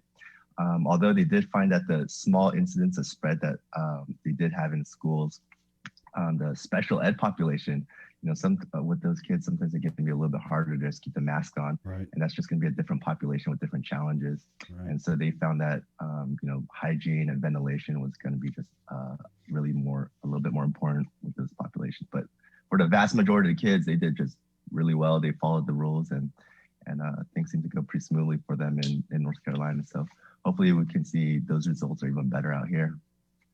Right. Let's talk a little bit more about that study here. And you talk about students with special needs. I know that there are a bunch of students with special needs going back. So according to what you know, what are the best mitigation measures to have in place for that student population? It's still going to be the same in terms of some sort of face covering. So with the special need kids, I think in this study, they were saying like the ones that couldn't wear a face mask, they tried to do a face shield, but sometimes they couldn't do that. And so in that case, the people around them have to wear a mask. Good ventilation. I think that's one thing that's changed from the beginning of the pandemic. Initially we were saying, oh, it's all respiratory, no, nothing airborne. But now, of course, we know that there are some airborne particles that stick around. So good ventilation and good hand hygiene, frequent hand hygiene, I'm sure. Doc, what are you hearing about the variant? I know you're a well-read guy. Every time we have you on, you're talking about reading this journal, reading that. So what are you reading about the variant, the mutated strain of COVID-19? The big one so far, everybody's heard of the UK variant, I'm sure. There's a South African variant and there's a Brazil variant. I think there might be one more that I'm missing. Some of them have shown that the spike protein, which is currently our 2 vaccines, they're replicating the spike protein in our bodies, and then that's what we're making our antibodies to. And so there is a concern that our vaccine might not be as protective against it, although there's optimism that we would be able to just kind of tweak the vaccine. And since we're this far, a lot of the vaccines are much more developed now. It would hopefully be something along the lines of changing the flu vaccine every year. So much quicker, and it won't take 18 months of all out efforts every year. But we don't know yet, right? We don't know yet for that. The other thing though, that seems to be true, definitely with the UK and the South African variant, is that it's much more transmissible. And so, the mortality rate hasn't changed, but if you're just getting a wider, swath of the population getting it, even if it's just not even if, but still the 1% mortality rate, we so far, how many people in the world has gotten COVID so far? 7 million more. Yeah. And then you just kind of multiply that, the numbers are just going to be staggering. In the UK, I think they're hearing that younger people are showing up, but I think they're all just kind of anecdotal yet. Again, we just don't have the data for it as of yet, but stuff will start trickling in, and then we'll see. So it's really going to be important for the young, healthy population to really not get complacent and do all the things that we know we're supposed to do. Thankfully, I'm so grateful to Guam. we had our kind of scary points earlier or later in the year last year. But I mean, look at us now. We are, miles ahead of the States. Doc, going back to talking about this variant, the conversation, the news reports that we're seeing on the mutated strain of COVID-19, it really reminds me of when we first started hearing about COVID-19, right? It was kind of like popping up here and there. And so I want to know, like, in your opinion, how serious are you taking this variant? And is it a case of where we're hearing about it now and then, 6 months down the road, it's going to be widespread wildfire, mutated COVID everywhere? It's possible. I mean, we already know that the UK variant was found in Korea and I believe Japan as well. So, we still have travelers that go back and forth. It's only going to be a matter of time before it gets here. I got both of doses of my shots, but I still wear a mask everywhere I go. I wash my hands frequently. One thing with the vaccine, we don't know for sure yet if it's going to be preventing transmission. We hope it will, but we're not sure. So, I'm not really, taking anything for granted and still doing the things we need to do. Great news is with these variants, the protection measures are the same, and we've had just about a year to practice them now, and I think we've gone pretty good about it. It's just, as things start opening up, and I'm happy as everyone else that restaurants are, up to like 50%, and we're able to get out and about. We just can't get sloppy. Yeah, and I think that's the key point is so many of us are just so pent up from not going anywhere, not being able to see people, even not wearing a mask, right? I feel like it's not necessarily going to be sloppy, but we're just going to be a little eager, right? Whereas, someone who may have been being extra careful a month ago now takes a look at what's open, what's not, where people can go, how many people can go to these places, and thinks, oh, well, we're vaccinating people. It's kind of over, but it's not. Yeah, it's really not. I was really skeptical. I mean, I'm so glad 2020 is over, but I think we might need another year, and before we can hopefully be in the clear. 2021 will be kind of like round two, it looks like, but hopefully not. That's what I said. I said 2021 is 2020 2.0. Yeah. Doc, I wanted to go back to the vaccinations, right? And so everybody knows, or they should know by now, that kids can't get it, right? Anyone, what is it, under 16? I think under 16, I think that's about right. Pfizer's study, I think, was 16 to 18-year-olds. And really the reason we're not recommending it for children yet is that the studies just haven't been there. And so, they're working on it, they're doing it. It's most likely going to be fine. It's an mRNA vaccine. There are already, some reports that, there haven't been any like breastfeeding or pregnant women studies, but of course, inevitably, some people have gone in without knowing that they were pregnant at the time and then got maybe the second dose knowing that they were pregnant. And we expect that everything's going to be fine. But I've had parents come in and say, you know what, Doug, I just haven't seen, I know there aren't studies and I'd just like to be on the safe side. And for that, that's, a completely reasonable stance to take. Right. But, with the other shots that pregnant women get, they aren't as, the mRNA is a very, body-friendly way of creating antibodies, I would like to think. And so, people get the rubella shot and the DTaP shot. So I think it should be okay. I think the research and the data will eventually show that's going to be okay. And we're going to find out that's going to be the same way for kids too. Thankfully, COVID is not, as of yet, a major pediatric issue. Right. And so, the rush to get it out to the kids is, just not as severe as it is, or as urgent as it is for the elderly population. Let me ask you, Doc, why isn't it a major pediatric event? Meaning, why aren't the kids getting it sick? Yeah, why don't kids get it as much as the adults? And I haven't read anything since, I don't know if you remember, way back in March, we were talking about this a little bit before I got COVID. And it was the ACE2 receptor. And I think we're still using that as, if I'm incorrect, I'm sure somebody will chime in, but the ACE2 receptor, kids don't have it at a very young age. And then as we get older, we get more of it. And these are the receptors that are kind of in our lungs and those, et cetera. And so, they just don't really have as much. I guess even if they're exposed, it doesn't get into their system as much. And that's kind of the hypothesis we're working on at the moment. Probably there were many more cases of kids having it, but maybe so mild earlier in the pandemic that, they just didn't check. I've definitely had families come in where entire family's sick, kids are running around looking great. And then it's the parents who are just looking really tired with the aches and chills saying like, oh yeah, but we're really feeling it. And in any grade, I'm super grateful that it's not the kids. This would be just a complete nightmare. Yeah. Even worse than it was. Right. And then with the vaccination, every time someone comes on about vaccinations, you always get in the comments like, what about my 12-year-old, or what about this? And so just kind of to reiterate, because people kind of look at that, they say, oh, see, kids can't take it. Oh, yep, you're going to grow a third eye. Yeah. Well, why is it that we don't get it to we're kids? just trying to be really safe. All the organizations around the world are very hyper aware that people are understandably a little, nervous. It's a new vaccine, right? And so they're not going to say, hey, we think it's safe, judging everything else, so let's just rush it out to everyone. They want to, do their due diligence and show that it's going to be okay. And that's why. But I really expect that it's going to be a very safe vaccine for kids when all the data rolls out. Right.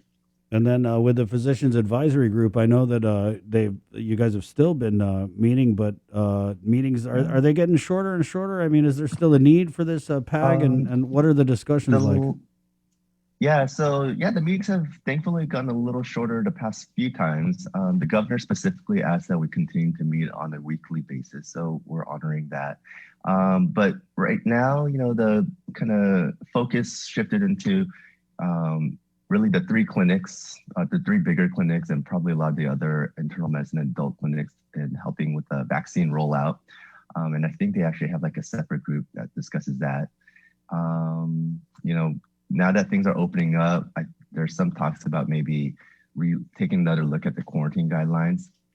One thing, that was kind of in the discussion was was actually making it not so easy for even essential workers. So if I went off island and came back, it's like, okay, you can go to work, I suppose, but maybe we should be quarantining ourselves as well. We don't want to have a repeat of what we did before, where we kind of opened up a little too quickly. Right.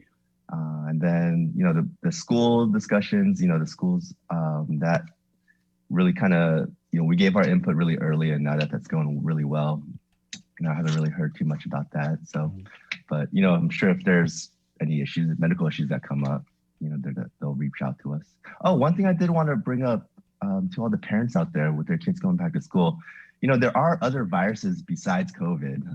No way. I have not seen a whole ton of kids get super sick, because everybody's been staying home. But kids have still been showing up with, some sniffles and cough. And of course, the schools are going to want you to get checked out.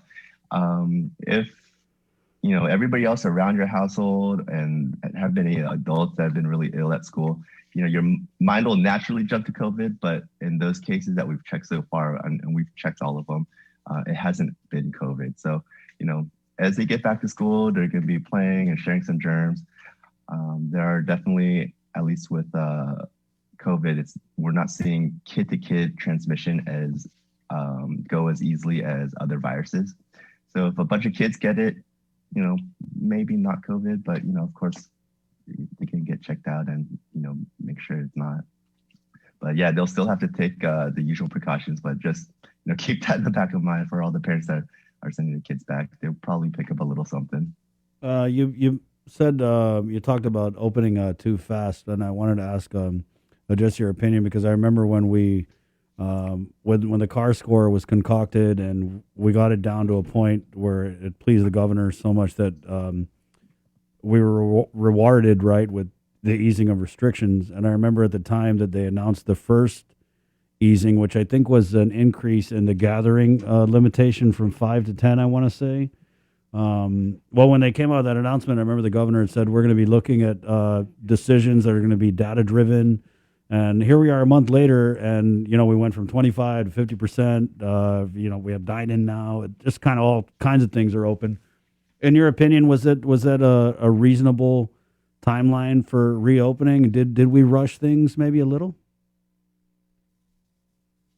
Yeah, I think that what we're looking at was that kind of big spike we had back in August, right after we kind of opened up, after we did well in July, and it was really. And I know, like I'd love the bars to be open again, but it's really in the bar kind of atmosphere, right? When people are really mingling and talking and getting really close and not wearing masks, and that was part of it. I know some of the gyms, and so all the mitigation places are taking effect. I think if there is a pathway to opening up more things, but we'll just have to go a little bit more slowly. We had that scary experience of, the hospitals being completely overwhelmed. If you go to the restaurants now, you see that, hey, people are really good about, staying at their own table, right. And generally wearing masks and everything. So we just, eventually, of course, we want everything to be opened up, but I think the rate that we're going out with right now is pretty good, and we'll see how this goes. And, especially with this new variant around, it's not, I think we're not too much. So yes, I think it's appropriate. I know a lot of people were kind of waiting for that after Christmas spike in positive cases. We just haven't seen it, though, right? I mean, we saw. Yeah. I mean, our test positivity is so low that when I see like a 17 or a 21 or a 15, I'm like, oh my God, right? Which is a far cry from when it was like 100. I know. It's such a credit to, and just a reflection on how well Guam is doing, and how the people of Guam have taken this seriously. So, really, the credit goes out to everybody that's been taking this seriously and wearing their masks and washing their hands and staying. Really, the big thing is like staying away when you're sick. As far as not going to meet up with friends or going out to a restaurant if you're not feeling well or have a little cough. Staying home is, just going to stop the spread. So yeah, we did a great job. We were anxiously watching from the PAG, just anxiously watching the couple weeks after Christmas, but we did well. So let's continue this. Yeah, just with the holidays, it was like, let's wait a couple weeks after Thanksgiving, and then, thank God nothing really happened. Then it was like, oh, let's wait after Christmas, and then it was, oh, let's wait after New Year's, right? And so here we are, we're right in that window of after New Year's, and you're right. Thankfully, people out there must be taking it serious, or either that or the tests are malfunction. I don't know. Go ahead, Jason. No, I think the tests are still good. Yeah. Okay. Well, there is one thing that I remember Dr. specifically was saying. He was the one physician more than any other that we've talked to where he was saying very early on, Chris, is, please everybody also get your flu shot, right, because flu season's coming up in what would be considered like the winter months here and everything like that. And we don't want that on top of what we already have to worry about. And then Doc, I know a colleague of yours on the Physicians Advisory Group, Dr. Ann Pobutsky, was saying that we're actually seeing, I don't want to say record low numbers for the flu, but like surprisingly low numbers because people are staying inside wearing the masks and washing our hands. Yeah. Happy coincidence. Definitely. Worldwide, I think it's been a historically low flu season because, guess what? All the things that we do to protect ourselves from COVID, protect ourselves from other viruses. I have been hearing that at GMH, we still get people that do test positive for flu. So it's not like it's not on the island. Right. But, it's been very, very low, and I'm so thankful for that. Yeah, that is the one thing that I remember about Dr. because Dr. was the one doctor that was really pushing, make sure everybody please get your flu shot for you and your children. And then it was Dr. Felix Cabrera who was saying, and everybody please watch your weight. Every physician had their own, kind of like thing that they were promoting and everything. But yeah, Felix was like, go out in the yard, do some sit-ups, take a walk around the house and everything, but you really got to watch your weight. Yeah, and while the COVID numbers have been down at the Guam Memorial Hospital, what hasn't been down are the non-COVID admissions, right? So, Doc, just from what you're seeing, are we getting sick people who kind of put off whatever they needed to do during the pandemic? I think so. A lot of these, my guess is that there are some people with chronic conditions that, understandably didn't want to go into the clinics, because they're saying, oh, well, there might be COVID people at the clinic, reasonable assumption. And the general healthcare maintenance stuff, especially when these chronic conditions kind of got out of hand, I suppose. And so now we're seeing basically more acute presentations of what could have been a more minor exacerbation or illness. And yeah, you're exactly right. As our COVID numbers have gone down, the hospital census is being propped up essentially by all these non-COVID patients. And so I think in the ICU, I didn't see this morning's numbers, but in the ICU, I think there's more non-COVID than COVID. Right.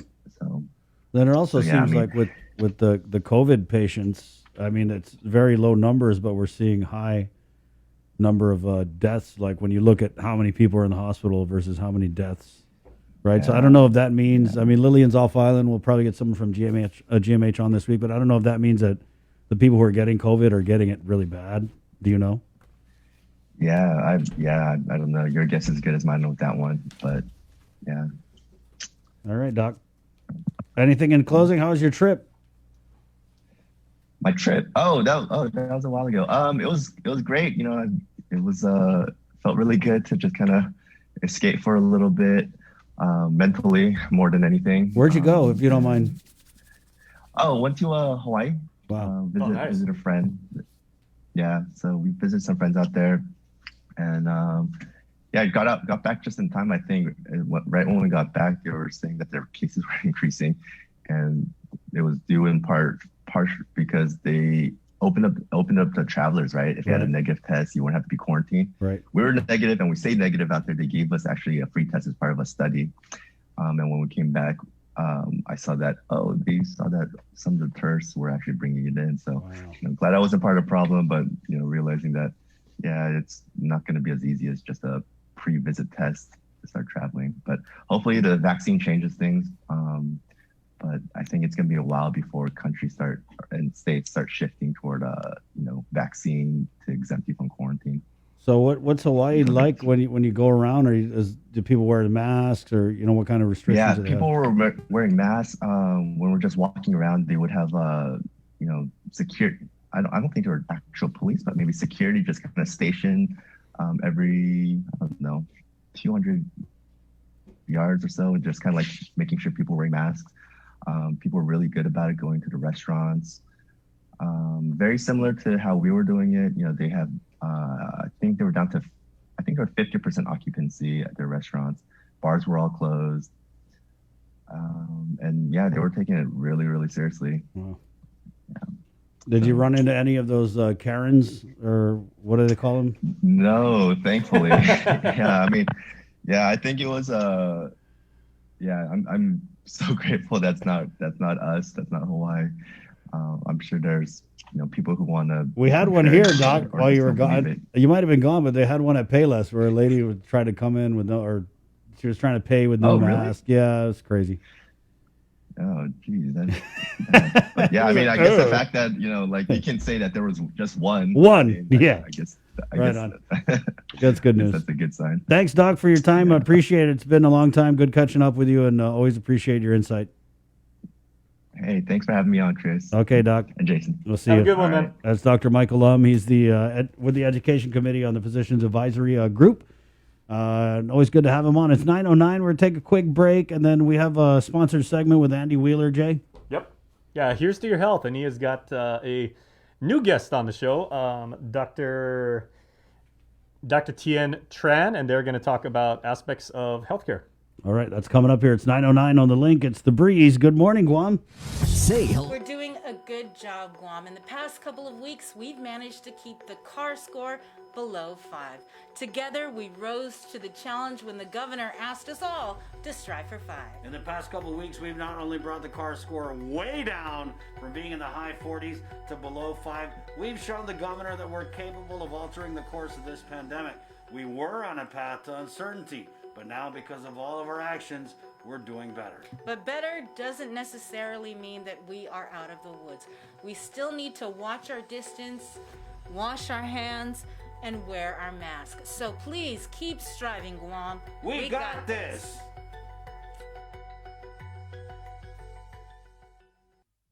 It takes all of us to protect Guam. Join the Guam Visitors Bureau in our social media campaign series aimed to protect our island and each other in this COVID-19 era. Participate in the Protect Guam movement by wearing your mask, showcasing Guam's heroes, staying active, and downloading the Guam COVID Alert app.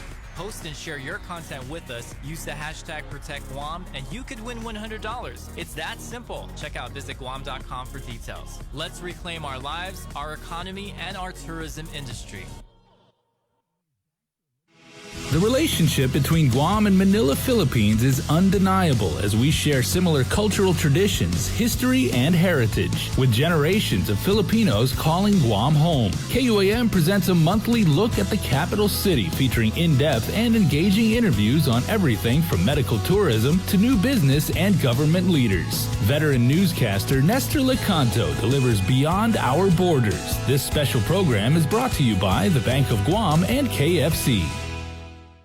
GU Self-Storage, conveniently located near the Harmon McDonald's. We offer affordable rates, online payments, and auto bill pay for your convenience. Plus gate access daily from 6 a.m. to 9 p.m. Call us today at 648-7867 for more information. The ongoing pandemic is affecting the way we live, work, and go to school. Because of this, the Guam Department of Education is implementing new safety protocols with guidance from the Centers for Disease Control and Prevention. Parents are advised to do the following before students leave the school. Half a day. It's time for school. Remember to wear your face mask. Face masks are mandatory. Wearing a mask protects you and those who are around you. Parents are advised to conduct temperature checks before students leave home. If your child is showing any COVID-19 symptoms, then do not send them to school. Students riding the bus must follow proper physical distancing measures. Bus drivers are aware of this, as well as keeping up with standard sanitization procedures. Buses have physically distanced seating arrangements to ensure a safe ride to campus. Only one child should sit in each seat unless they are within the same household. Enjoy the ride. Upon arrival, students must continue to follow clean etiquette for the safety of themselves, other students, and school faculty. Regular hand washing is one of the best ways to remove germs, avoid getting sick, and prevent the spread of germs to others. Follow these 5 steps every time. Wet, lather for 20 seconds, scrub, rinse, and dry. There are physical distancing markers throughout campus to remind us to stay 6 feet apart. Temperature checks are required upon arrival at any GDOE facility, so always be ready. Continue to social distance. Be mindful to stay 6 feet apart when interacting with your peers. Make sure you avoid touching your face. It's lunchtime. Schools will still provide lunch for students. Cafeteria tables will have designated seating marked with physical distancing information. It is okay to remove your face mask to eat during this time. Class is in session. Before entering the classroom, students are required to keep their distance. Teachers are informed about following proper COVID-19 procedures to promote a safe and clean learning environment. Tables are strategically spaced to avoid direct contact with each other. The sharing of school supplies is prohibited. Teachers will enforce this. It's for everyone's safety. Most schools now have a single quarantine room located in the nurse's office in the event of a potential positive COVID-19 case. Facilities such as water filling stations are frequently sanitized by staff. Signs are posted all throughout campus to remind all students and staff of standard safety procedures. As Guam navigates the evolving COVID-19 health situation, the preparation, promotion of, and commitment to safety for our students, staff, and the island of Guam will continue to be our top priority. If you have any questions, please contact your child's school directly or the GDOE Central Hotline at info@gdoe.net or 300-1536. We'll see you soon!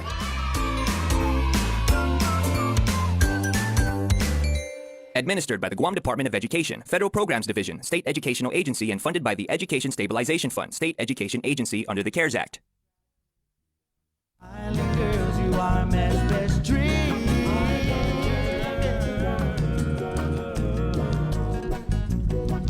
Love the way that you move and move it.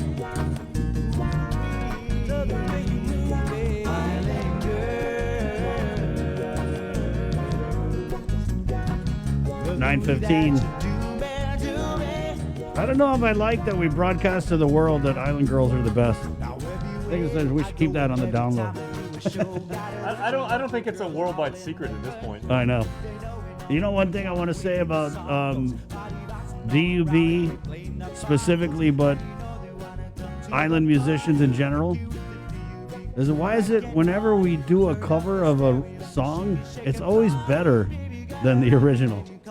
Like DUB, their cover of Try Again, any cover they do, Margaritaville, it's just always better than the original. There's a real good trivia. I mean, I know I wholeheartedly agree with you, but commenters, can you actually try and name, and this is going to take some, brain power. You're going to have to think about this one for a while, unless you're really, really good at this kind of stuff. Can you ever name a song where the subsequent covers were not as good as the original? There's a lot of covers that aren't as good as the original, but I don't know if it's just reggae. Usually I like anything that is island or reggae version. It's just always, or like, the song Try Again that DUB does. Maybe we could try again, try. Like the original's okay. That's all right. No, I agree. I mean, usually when covers are done, they kind of like improve. And like most artists would say, like, they listen to their original recording and they're like, okay, biggest room in the world is a room for improvement. And they're like, I wish I could have done this different. I wish the guitar would have been a little bit louder. I wish I would have, my voice would have, peaked at this point and everything like that. But, man, I'm trying to think, are there any Stairway to Heaven maybe?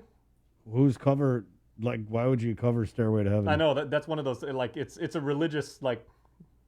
I think one of the reggae covers that is better, another example is Big Mountain, Baby I Love Your Way. Yeah. Right? I mean, the Peter Frampton version is really good because I love the guitar in it and stuff, but that Big Mountain one, man, it slaps. Okay, I was going to say, the Big Mountain version is probably better than Peter Frampton version, but remember when Will to Power redid that? I did not like the Will to Power version. Yeah. Will to Power. And I like Will to Power. DJ Josar knows Will to Power. I forgot them. There was a guy and a girl, right? Yeah. And did the guy have like a beard or something? Well, he had the perpetual 5 o'clock shadow and then the big, big hair. The big hair. And totally not compensating with that big hair. Yeah. There's a whole lot of compensating going on in the 80s. But Will to Power's originals were awesome too. Say it's gonna rain and... That was a great This group. is what Sabrina said when she was like, when I go on leave, you have to contain Jason. Good luck there. This is what she meant. But I want to release the Kraken, Jay. Do you go deep into Will to Power's discography, or you just know like a couple of their songs? No, because because I only know their cover of "Baby I Love Your Way." I don't really know. No, they have a song called "Dreaming," which was like you always played that. That was like a dance. How's that one go? Dreaming. Is that the one that goes? I'm dreaming, believing. Dun dun dun dun dun dun dun. Yeah. I mean, that's why I like, like the Breeze 93, because, like we're playing all of the stuff that I grew up, and I basically stopped paying attention to what was on top 40 charts.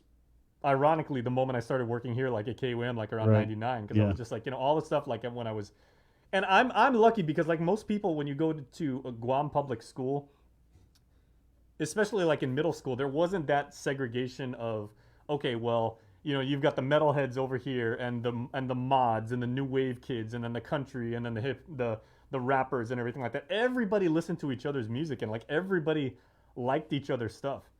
But you did, I don't know, when we were going to school, it's like your music was what made you, like, separated you. I don't know what school you went to, but we did have the rockers, we did have the new wavers. But the rockers would also listen to Depeche Mode and They would, but they would advertise like their Metallica. Yeah, oh no, yeah. I mean, you their had own you Metallica had to shirt. You had to fly your Scorpions, flag, right? Yeah. Of course, Queens. the kids who were into the Cure, they were the ones who always dressed like either you worked at Royal Bix after school, or you were going straight to the club, because those were the ones that had the I remember slacks. I ran with the new wave crowd for a little bit, and my mom was just laughing because you'd always wear black, right? Yeah. So I'd be like, Mom, can you hem my funeral pants to make them like shorts so I could have some like new wave shorts? Funny. We could go on for days talking about this, but I just remember back then, it's like your music, it kind of made you, right? Yeah, but even like the metalheads, like I mean, I they hung did out- listen to it, but you could look at someone and be like, "Oh, that's a rocker." Or, Yeah. "Oh, that's a new waver." But I hung out with the guys who remember that one club. It was actually a heavy metal club on Guam. It was in Tumon, and I think it's where G Spot is now. That same building. but it was called Cadillac, and that was the Metalheads club, right? And then when NWA's album came out, everybody listened to that, and everybody like even the metalheads were like, oh yeah, dope man. Oh, that's the thing. If it's good, it's good, right? Yeah. 9:20. That was totally random. I don't even know how we started talking about that. Well, but because we got can we segue into Cover Me? yes. Okay. We'll do Cover Me. This is brought to you by Blush. Burger King. Go ahead, Jay. Yeah, okay. This is Blush. This is our friends from Blush. Jasmine Wenzel is a very, very dear friend of the program. She's a personal trainer, and we've done segments with her. She's in the group. We have Kendra Bird, and you're going to see these on screen. Kendra Bird, Tickling the Ivories. Jerome Kinana is the guitarist. Janice Posas is lead singer and also playing guitar. And then Jazzy is the percussionist, and she's playing like one of those, what's the name of it? Like those boxes that everybody does. Cajon. There, thank you. Yeah, I never got that. Again, I'm old. But Yeah. but they are actually covering Lisa Loeb's Timeless from the Reality Bites soundtrack from 1994. Lisa Loeb, also known as, do you know? Mrs. Dweezil Zappa. Oh, that's right. Yeah. Cover Me is brought to you by Burger King. It's back at BK Chicken Fries Friday. I love BK Chicken Fries. Good morning.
Brought to you by Burger King. That was Stay. God, one of the most karaoke songs before when people used to karaoke. And if you guys want to check out Blush, now that, we are back in P-Core 2, Jazzy was saying they play at the Tassi Grill at Dusatani Saturday, Sunday, and Monday starting at 5:45. And they play at CPK Fridays at 6:30. Make sure you stay socially distant, but go out and check out and support local musicians. And, they actually played, because because I'm such a guitar nerd, right? I was actually looking at the video, and they were playing in the way you're supposed to play Stay, where you have the capo way up and you have it like on a B flat, so it's way up on the 6th fret. I always disregard if I'm trying to learn how to song and do a song and it's like capo something. I'm like, yeah, no, we're not doing capo. Well, Open chords. See, the difference between you and I, right, is I've seen you play. You can sit there and noodle, and you can come up with an entire song, and you've got a really good musical ear. You figure stuff out. Me, I can play fairly technical stuff. I'm lucky because I've worked on my technique for 15 years. But at one point I could read music, but I have not got the ear. I can't just pick stuff apart. And You guys don't know Jason is a freaking killer guitarist. I mean, like he could do all that. The wiener neener. I used to be in this band with this guy, and he used to be like, yeah, we call that wiener neener. And I'm like, what is that? He's like, wiener neener, wiener. I play guitar strictly as a palette to write words to, so I don't do any fancy wancy. But see, there's the dichotomy. We would make a good team because I would write the word. Yeah, I've got the technique, but arguably not the feel. You've got the feel at the expense of being able to cram 200 notes, per second in.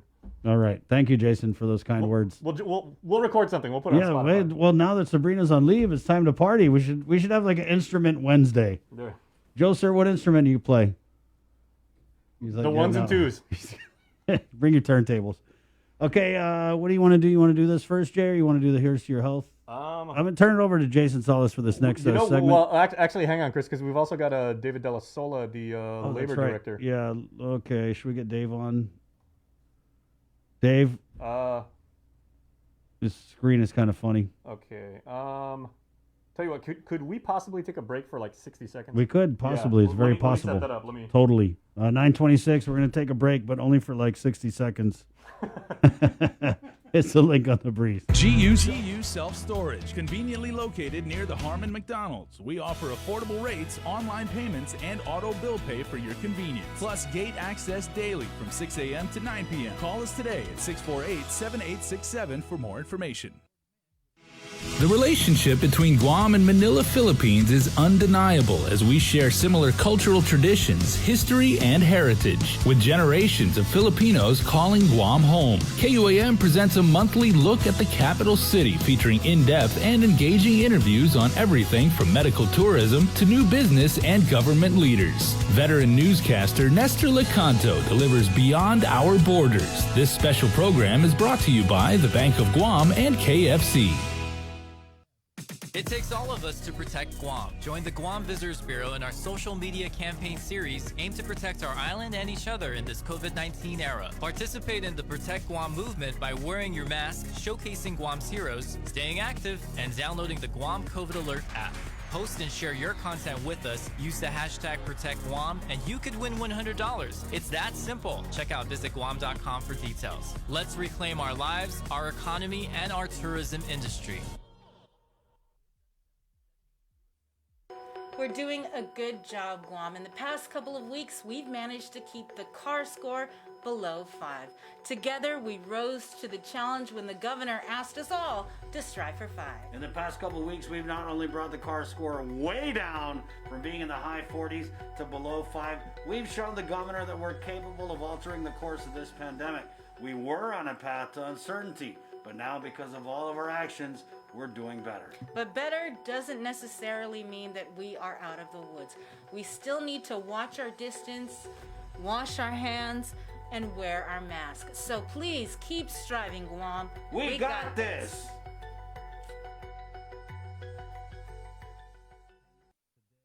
Dave Della Sola, Labor Director. Good morning, Dave. What's the latest? The latest is I just got the numbers sent to me, and the batch was successful for PUA and FPUC. We didn't do an LWA. They're switching over the system, things like that, so it'll be done next week. And that's a small amount anyway. That's going way back to July of last year.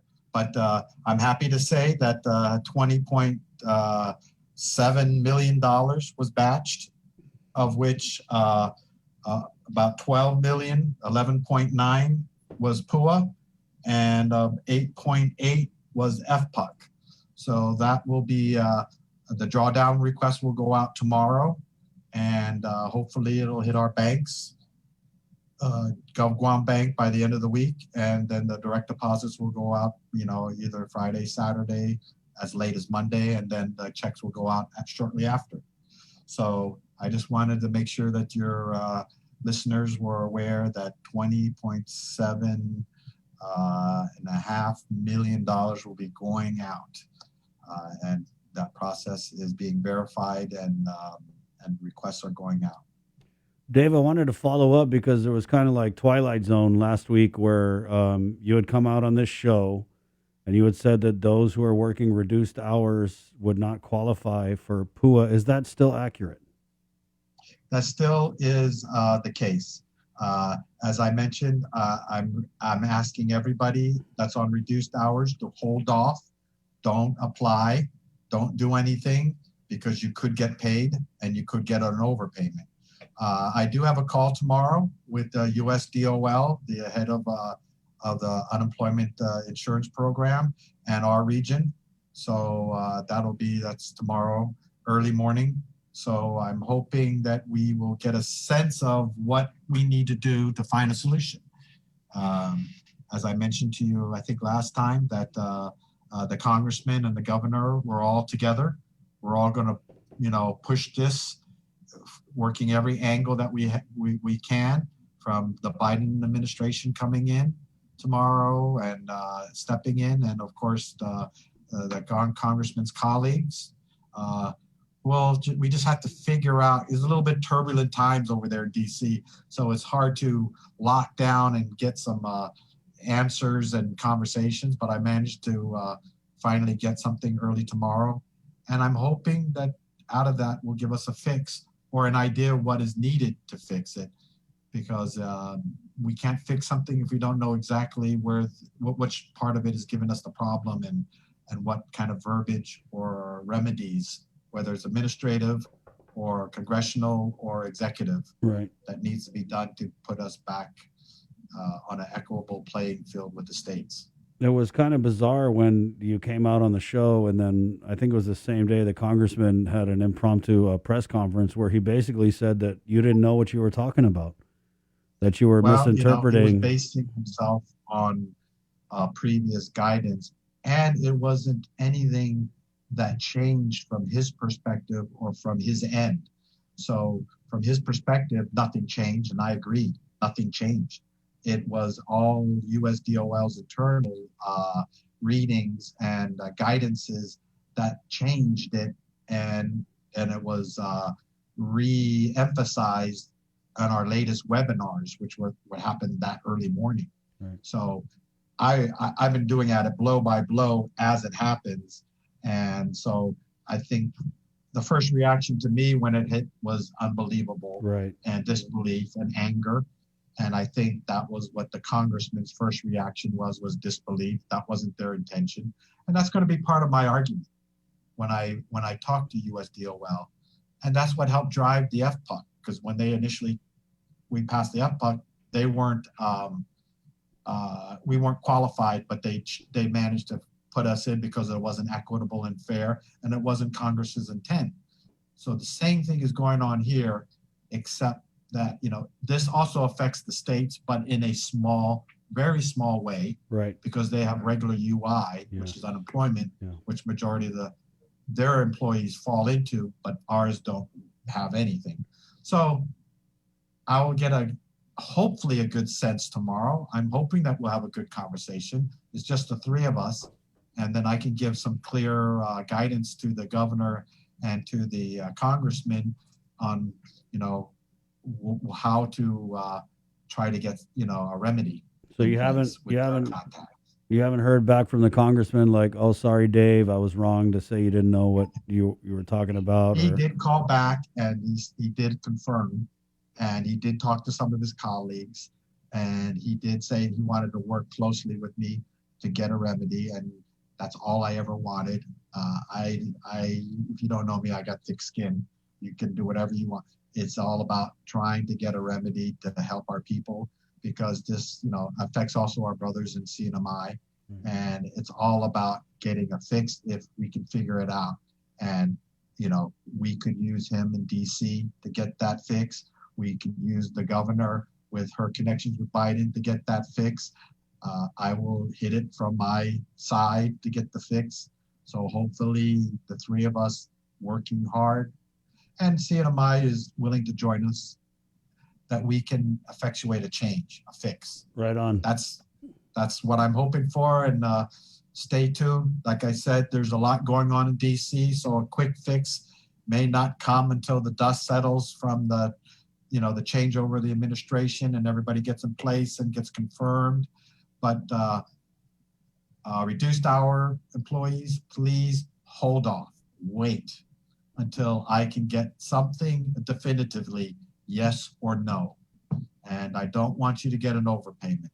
And I think we've pressed it enough. The one good thing about the congressman and his misunderstanding and that whole thing is that it definitely got the press out there for the reduced hours not to apply. So I couldn't have asked for any better press than that, at least getting the word out. Right on. And that's what all I care about is our people and making sure that we help them. And I know that's the same with the congressman and with our governor. So we're going to work collectively to get towards that goal and hopefully get a fix. I feel like it would have been responsible for him, though, to come out again and be like, okay, my bad. I didn't mean to cause further confusion and panic. Well, he says he has my back. So I'm glad to hear that. And we're going to, we got to keep moving forward. That's all. And help our people. Amen. So, right. Yeah. Good luck and Godspeed. But it is what it is. It is what it is, Dave. It is what it is. We need to move forward and working together. Hopefully this starts. From the book of Lutdus, chapter 1, verse 1. It is what it is. That's grasshopper. Yeah, right. Thank you, Dave. Appreciate it. I appreciate you getting the word out and the work that you do. Thanks. Right Chris. on. There you go, Dave Della Sola. New batch is coming out. You heard all the deets from him. You should be checking that bank account. Again, it still stands that those on reduced hours are not eligible for the pandemic unemployment assistance. Sad. It really is. 9:36. I ate out at King's on Sunday after church. I went to church this weekend. And I was talking with one of the waitresses there, and they're on reduced hours. But she was saying, whereas before, probably during the height of this latest surge, they were working just 2 days a week. Now they have just 2 days off. So definitely business has picked up, but she did say that a bunch of them are on the reduced hours. So they're not going to be able to get that little bit of PUA help to kind of push them over the edge, Jay. I'm not trying to make light of the situation or be in any way like punny, but I mean, quite literally, if you work in the restaurant industry, it is feast or famine at this point, right? Right. Wow. Thoughts and prayers for everybody, man. But you know what? We have some very, very learned, very driven, very passionate, and unbelievably talented people in the Zoom room right now. Our good friend Craig Camacho, he runs marketing over at GVB, and this is our Protect Guam segment where we show you some amazing Guamanians using their talents, their abilities, their skills, and their love to make our community the very best it can be to help us all get through this very tough period in our island's history. And then hopefully when things start to slow down a little bit, we'll be able to get back to prosperity. We have in the Zoom room right now, Jalissa Tamata, who is a fitness enthusiast. She is an absolute beast in the gym. We're going to show you some of what she does on Instagram. And also, by the way, she also said Chris during the commercial break, she paid Chris a compliment and said Chris is in tremendous shape. So she's also a pathological liar, ladies and gentlemen. Jalissa, I'm just kidding and everything. We really appreciate what you do, but we appreciate you being here so you can share some of your talents with us, and there certainly is a tremendous amount of those. Also, Luke Fernandez is in the Zoom room, an amazing photographer, and that is just basically scratching the surface. Luke, I'm a huge fan of your stuff. I mean, anything underwater, I am all about and everything like that. So it's a pleasure to meet you finally, my friend. Oh, thank you so much. Sometimes I see you at Payless and you say hi. There you go. Yeah, I've been known to like stick my head out like once or twice and everything like that. Like, I'm probably, my head comes out of my shell a little bit less than some of the turtles that you photograph. So I can kind of empathize with those. So, let's get right into it, guys. So, of course, we've been talking about the hashtag Protect Guam campaign and, what it's meant for our people and for our community. So, both of you come from, I would say, maybe distinctly different backgrounds. And yet at the same time, I see the work that you both do on social media, and you're both artists. I mean, you're using what you know how to do and what you really feel is important. And, you know, you promote a positive message and everything. So let's, you know, maybe just talk about how you got started in your given fields and what it's meant to you, especially during the course of the pandemic, to do that kind of thing and to inspire others. Jalissa, you want to go first? Okay, ladies first. So to make it that way, how did I get started? I wouldn't say I kind of started anything. I just always was brought up in a family that valued like health and wellness. So I just always, and like, you know, I played sports here in Guam. I played basketball for St. Paul. I played basketball for Chaminade for like 1 year. So let's just, you know, let's not get technical, but I technically played basketball for them for 1 year. And hey man, go Silver Swords. Yeah, that's right. You know, that's right. The famous word about Chaminade, they took out Mighty Virginia way back in the day. Oh yes, at the Maui Invitational. Yep. So Ralph Sampson went down. So I guess I just sharing my posts and stuff. I guess you could say that's how I got started, but it was more of like a way to keep myself accountable and to like push myself on the last sets. And I just kept kind of like recording and putting it out there. And then sooner or later, people were like, you know, let me get those workouts. Let me, you know, you motivate me, all this stuff. So it's just more so, I like how it keeps other people accountable because they, you know, they follow suit too. So, I mean, I wouldn't say I started doing anything, but, you know, it kind of like took off in its own way. And then that's how I just kind of got started. Okay. Well, correct me if I'm wrong, Jalissa, but it sounds like, you know, you did so for your own sanity and, you know, you were taking what you were good at, you know, just kind of like, you know, recording yourself so you could have, you know, like a little bit of cred on Instagram. But then you didn't anticipate the community impact and the fact that you do inspire and you do motivate people. And especially in a time when we need exercise and we need fitness. And so now with that burden upon you and, you know, now that you know the weight of your words and of your videos and of your pictures on IG and everything, like what's it meant to you to actually to do things knowing you have such a positive impact? It definitely inspires me to want to keep staying active and to keep putting it out there. You know, sometimes I get a little shy and I'm a little bit apprehensive about like, you know, what do people think? Like they think I'm doing this or that. But, you know, at the end of the day, like I'm just doing me. And if other people feel like they're inspired by it or they want to do the same, or they're like, you know what, she worked out today, I can do that too. I don't want them to ever look at what I'm doing like oh God, look at what she's doing. But it's more so like if she can do it, I can do it. Because there are some days where I don't feel like getting off my butt. But my grandma's always like, we're from Guam. Guam means get up and move. So you got to keep it moving, girl. Like we have to just keep going and put out good stuff. And I feel like encouraging others, like my little brother, my nieces, and my nephews to do yoga, to go outside, move around, get off the electronics. Like I feel like that in itself is like a big win for me because I get them up. I feel like they copy what we're seeing. So I just want to like make a positive impact for those around me, and putting it on social media just gives me a bigger platform to be able to share, you know, my love for fitness and my enthusiasm for other people to partake in, you know, staying active as well. Right on. Okay, so let's go to Luke now. And Luke, as a photographer, I got to ask you like the ultimate first question and everything like that. This is kind of this holy war and everything. Are you Team Nikon or Team Canon? Team Sony, actually. Oh, very nice. Okay. So now you can get into the video side. And, you know, because I was going to say, because us at KUAM, since we work in video, some people say, you know, we've taken the easier of the two routes because, you know, we can just roll and take like all this amazing video. Mm-hmm. I've always felt that still photographers have their own unique, distinct challenge because you've got to capture a particular moment in time and tell an entire story in just, you know, in that one frame, that one image and everything like that. So how do you approach, you know, documenting everything you see around you? And do you go to certain places and certain shoots knowing that you want to capture something, or do you just kind of like take life as it comes to you? I really just go in with an open mind and see what's there and really capture whatever I find inspirational in the moment. I mean, I don't think you can plan like seeing turtles or dolphins or like manta rays and that. It's just kind of like you get lucky and you do the best you can to be creative and kind of put your spin on it.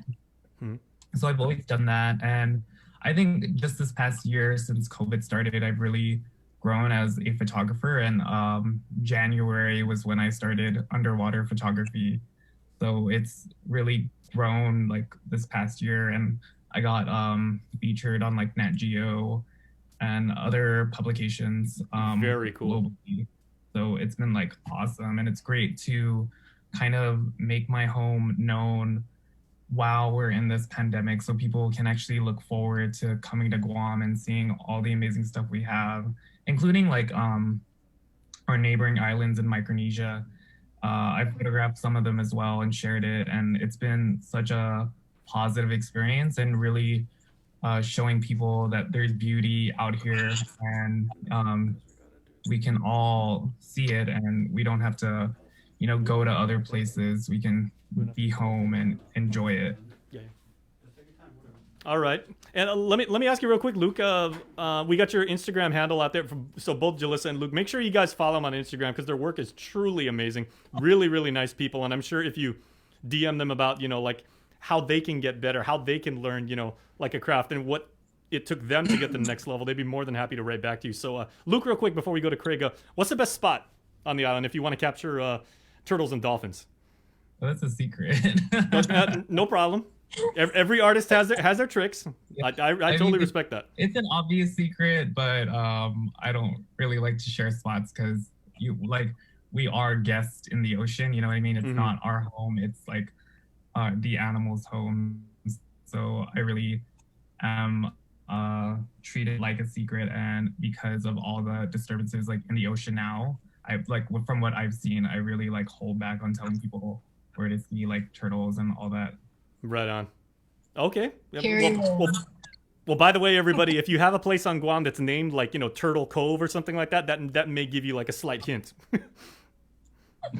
Okay, so let's go to Craig. So Craig, one of the things that I've appreciated so much about the hashtag Protect Guam campaign, you know, what you guys have done and the good work you're doing for our community is just what a diverse collection of these key opinion leaders, you know, you've assembled and everything like that. You know, I mean, everybody can do Instagram, but everybody's doing Instagram in their own little way. Some people are more about Snapchat, some people are more about Facebook, and everybody's got their own talents and everything.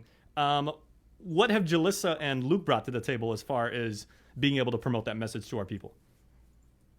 I mean, just look at their infectious, charismatic energy. I've seen nothing but smiles, and but more importantly, you know, we coined them as key opinion leaders. Truly, they're community leaders in their own right and their own respect to what they do. Particularly, I know Jalissa with her being into fashion and going to the gym, and Luke with photography and all that. They provide us with an audience to get our message out, and so we really appreciate what they do for us day in and day out. And like I said in the previous programs, I mean, this is something that we can teach going forward to sustain this type of mindset going forward. So yeah, we definitely, you know, I want to thank Josh and the team for really putting together you know, a good cross section of influencers, aka key opinion leaders. I kind of like that, you know, because it kind of gives them that role in the community that says, hey, you know, you're important to us. You have a massive following. So let's get out and let's talk to the community, and let's try to wrap our heads together around this and get past it. But more importantly, going forward, we got to adapt and evolve, right? And so a lot of these programs, the awareness campaigns, they're really put together so that we could speak and really like talk to the community on where we're at, where we're going, and moving forward, what we can do to better bring back, you know, normalcy. But, you know, and then I just kind of want to transition into the Protect Guam So We Can aspect of this campaign as we kind of wrap up this campaign towards the end of January. So Guam Heroes, you know, the community had a chance to post their Guam Heroes, and also Guam Active, which was, you know, how you're staying healthy and active during this pandemic. Those have all been extended till tomorrow, January 20th. So I want to encourage the community. We still have about 30 winners to kind of award. And so we already have 10 winners, and I'm just gonna kind of give shout outs to these 10 winners because Sure. rightfully so, they're a part of the project, they're a part of the campaign because they're pushing our message across, right? And so big shout out to Paulo Perez, at Lightning Tony, Junadine, or at JDean820, Chrissy Castro, Sean Davis, Sheila Alag, and Rose, aka at Diva671. I just wanted to say Diva on air, so I still have to be very governmental, but at least I said Diva. So Okay, but well, and so the Protect Guam So We Can campaign is kind of going to phase this whole campaign out, but we don't need to stop. We need to keep going, and I encourage all these. Part of the process is getting these key opinion leaders to kind of, keep this mindset going forward. All right. Well, let's give the final word to our KOLs here. So, Jalissa and Luke, we got about a minute left, so maybe a minute for each of you, I should say. There might be people that are looking at this right now and saying, like, I'm inspired by them, but, obviously they have God-given ability and they work for years and years and years honing their craft. I can't go beast mode like Jalissa can, like when she's in the gym. I can't capture moments like that, like Luke. What inspiration would you give to people that they can find that talent within themselves and how they can get started and share their gift with the rest of us on Guam? Because everybody's got a gift. I'll go first. If in any case you feel like you cannot, just know that you can, and that reach out to people that love you, because there's no one else that believes in you more than you do, than people that love you. And if you need that encouraging push, like, reach out to those who love you, and they'll let you know too that you're capable of doing anything that you set your mind to. Just care not about what anyone else thinks except for yourself, and just put yourself out there. You never know where it can take you. I'm a big fan of new worlds and new beginnings. So what better way to expand your horizons than to just put yourself out there and just go for it. Right on. Okay, Luke, final word. I think it's just a matter of doing it. I mean, we all started from the beginning, right? I was, not a photographer, but now I am.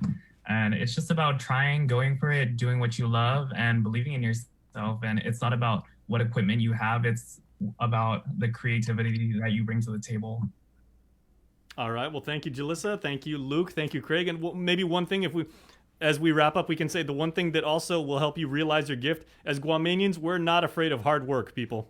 We start something, we finish it, and we do it the right way. So, guys, thank you so much, and thank you for inspiring all of us.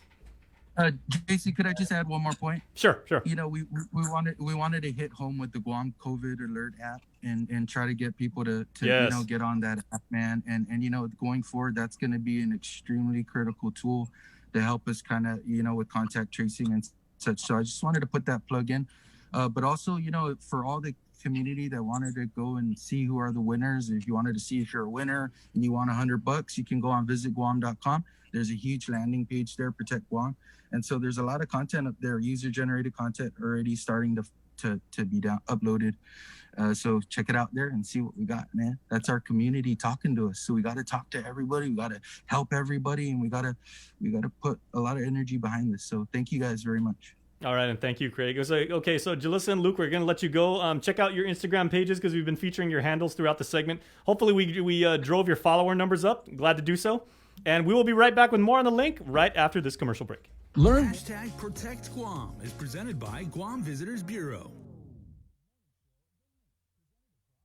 GU Self-Storage, conveniently located near the Harmon McDonald's. We offer affordable rates, online payments, and auto bill pay for your convenience. Plus gate access daily from 6 a.m. to 9 p.m. Call us today at 648-7867 for more information. We're doing a good job, Guam. In the past couple of weeks, we've managed to keep the CAR score below 5. Together, we rose to the challenge when the governor asked us all to strive for 5. In the past couple of weeks, we've not only brought the CAR score way down from being in the high 40s to below 5, we've shown the governor that we're capable of altering the course of this pandemic. We were on a path to uncertainty, but now because of all of our actions, we're doing better. But better doesn't necessarily mean that we are out of the woods. We still need to watch our distance, wash our hands, and wear our masks. So please keep striving, Guam. We got this.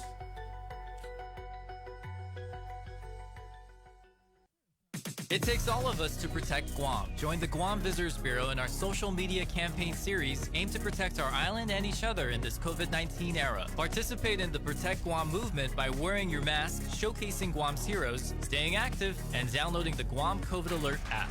Post and share your content with us, use the hashtag ProtectGuam, and you could win $100. It's that simple. Check out visitguam.com for details. Let's reclaim our lives, our economy, and our tourism industry. The relationship between Guam and Manila, Philippines is undeniable as we share similar cultural traditions, history, and heritage, with generations of Filipinos calling Guam home. KUAM presents a monthly look at the capital city featuring in-depth and engaging interviews on everything from medical tourism to new business and government leaders. Veteran newscaster Nestor Lecanto delivers Beyond Our Borders. This special program is brought to you by the Bank of Guam and KFC. If you plan on leaving your house, don't forget your face mask. Along with hand washing and social distancing, wearing face masks can drastically reduce your risk of infection. Many people who catch COVID-19 can be contagious before they even start showing symptoms. The more people who use face masks, the less the virus can be transmitted and fewer individuals are exposed. When we both wear face masks, I protect you, you protect me, and we are both safe.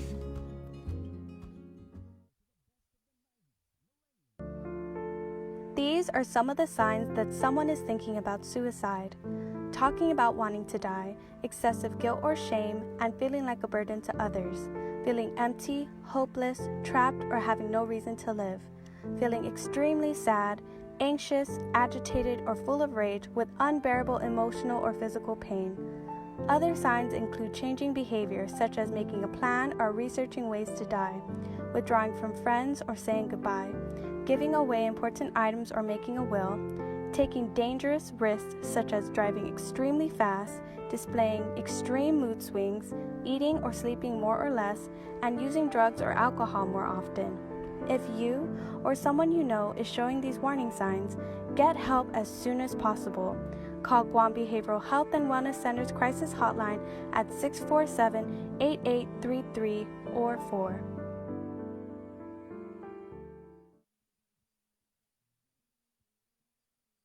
Baby, is it cool if I take you out? I know it's for the better, me and you. Let's take advantage of this beautiful weather. Do you wanna try for us one more time? Night for us to treat you right. Let me take care of you. Just tell me what to do. You wanna try for us? 9:58.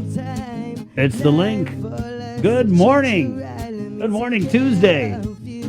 First day of school. Then tomorrow we have another first day of school. Yep. One of the takeaways from Jess Garcia, 3 Simon Sanchez students rode the bus in total today. They had 5 buses set aside for Simon Sanchez. I mean, can you imagine? You must felt like really special riding on the bus all by yourself. I mean, I'm assuming that the kids they had one all the way in the back near the door. Right. That was always them, and then they had one in the middle, right on top of the tires. Right, and then one right in the front. And then the front with like that hangover thing. Like, I mean, how awkward is that though? If you walk into the bus and like there's nobody in there, you and the bus driver, and then you're like, I'm gonna go sit in the way back. You know why that particularly frightens me? Why does that particularly frighten you, Jay? That image you just painted of walking on the bus and nobody's there except the driver, that's the opening scene of Nightmare on Elm Street Part 2. Wow. Talking about movies again. I don't know what is up with me and movies today. Are they still scary, though, Nightmare on Elm Street? Because you know how you go back, you watch some scary movies, and you're like, what? The remake was particularly I was scared of that. disturbing. No, the remake was particularly disturbing. They probably made it more like torture porny, right? They focused on the fact more that Freddy preyed on young people. Right. In the remake, but yeah. But hopefully tomorrow and the day after and for the rest of the week, we're going to see what the impact, what the receptivity has been for kids going back to school and teachers as well. Yeah, and tomorrow, the schedule on the show, we got Juan Flores, who's the Catholic school superintendent. He told me, he said, let me run around, get some info for you, and I'll have a good report for you tomorrow morning. We're also getting GDOE Superintendent John Fernandez, Lieutenant Governor Josh Tenorio coming on. They're also going to share the stage a little bit because they've been working on some things together. So that'll be fun. It's 10 a.m. We're KUAM-FM in Agatna, Guam. We'll leave you here with this segment from Andy Wheeler. We'll play a piece of it on the show here, and then Jay, where can they find this in its entirety? Yeah, Andy's got a fantastic discussion with the physician coming up. It's 19 minutes long. It's on YouTube right now. It's also going to live stream right here on our Facebook page at 11 if you want to see the whole thing and add your comments. It's Here's to Your Health, a sponsored segment here on the link, and in this episode of Here's to Your Health, our very own Andy Wheeler interviews Dr. Tien Tran. All right. So we'll play a little piece of this, and we'll come back and say bye-bye. Again, this is Here's to Your Health on the link. All right, Hafaday, and welcome to the show. Now, in this series, we've been talking mostly to Dr. Kelly from AMC, but now she recommended we get someone else in here to talk to us as well. All right, Hafaday, and welcome to the show. Now, in this series, we've been talking mostly to Dr. Kelly from AMC, but now she recommended we get someone else in here to talk to us as well. And we have Dr. Tren, also from AMC. Now, Dr. Tren, first of all, welcome to the show. Thanks for joining us. Thank you for inviting me. Now, we wanted to go over some things that Dr. Kelly has mentioned to us. And the goal of what you and Dr. Kelly and everyone over there at your division of AMC is for people to maximize their Medicare benefits, make sure that they're getting the wellness that they deserve, increasing their quality of life, and just basically helping them navigate the huge task that is Medicare. So the wellness check is a big part of that. Let's go ahead and start there and talk about the wellness checks. Okay. First of all, I just want to say that the Medicare program, the Medicare is an insurance. And I just want the people on the island to know that it's a great insurance program, but unfortunately, a lot of people don't really understand the benefits and not take the full advantage of Medicare. And Medicare has many, many benefits, and one of them is the annual wellness visit. The whole concept of annual wellness visit is that Medicare is paying once a year for a physician to sit down with the patients and to talk with the patient about preventive care and to look and also to discuss with the patient the various chronic conditions that the patient has, and then formulate a plan, an annual plan to ensure that the patient stay healthy and to keep the patient out of the hospital and from coming to the ER. That's the whole idea. So it is one of those benefits that people are not taking advantage of, and we are here. We want to the people on Guam to know about it, so that they can come to their doctor for this type of visit, and Medicare will pay 100%. There's no co-insurance, there's no 20%.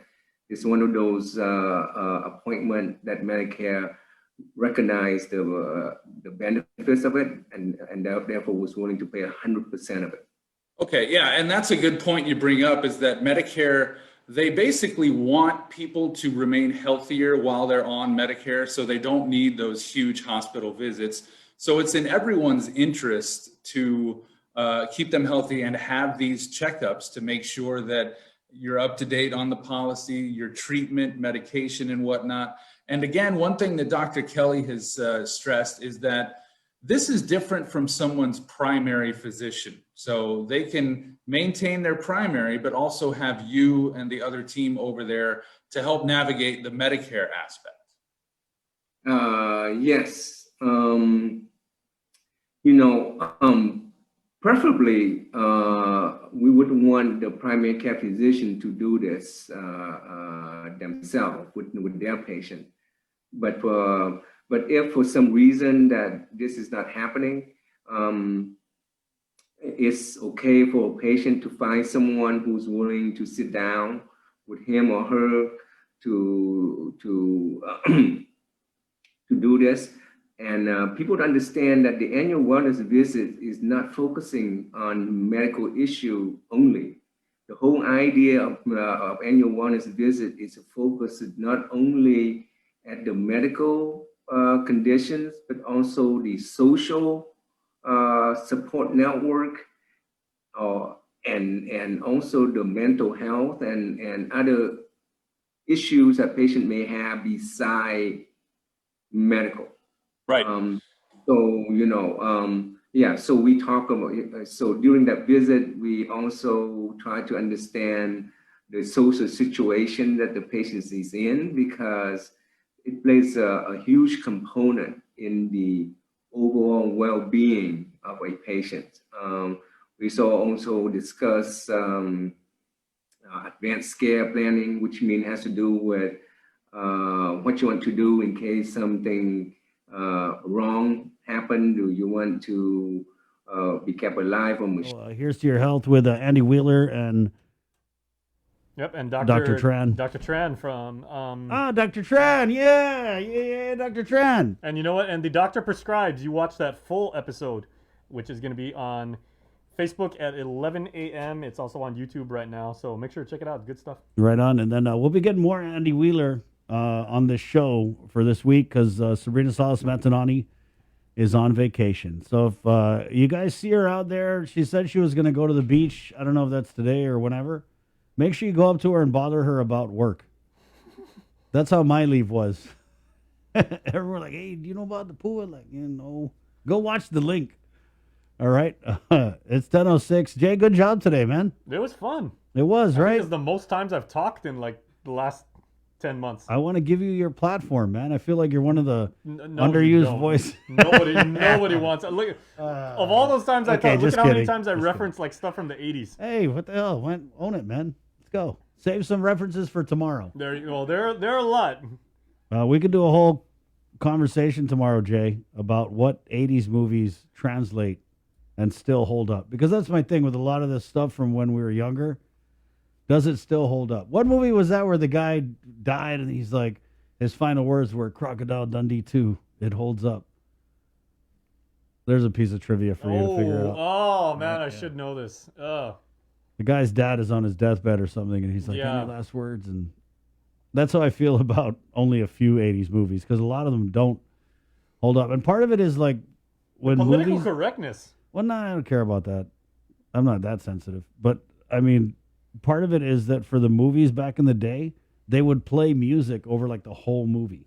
Yeah. You ever notice that? Soundtracks were a lot different back Right, yeah. Hey, it's 10:08 though. Coming up, your go-to jam is on the way with The Breeze. Good job, Joe, sir.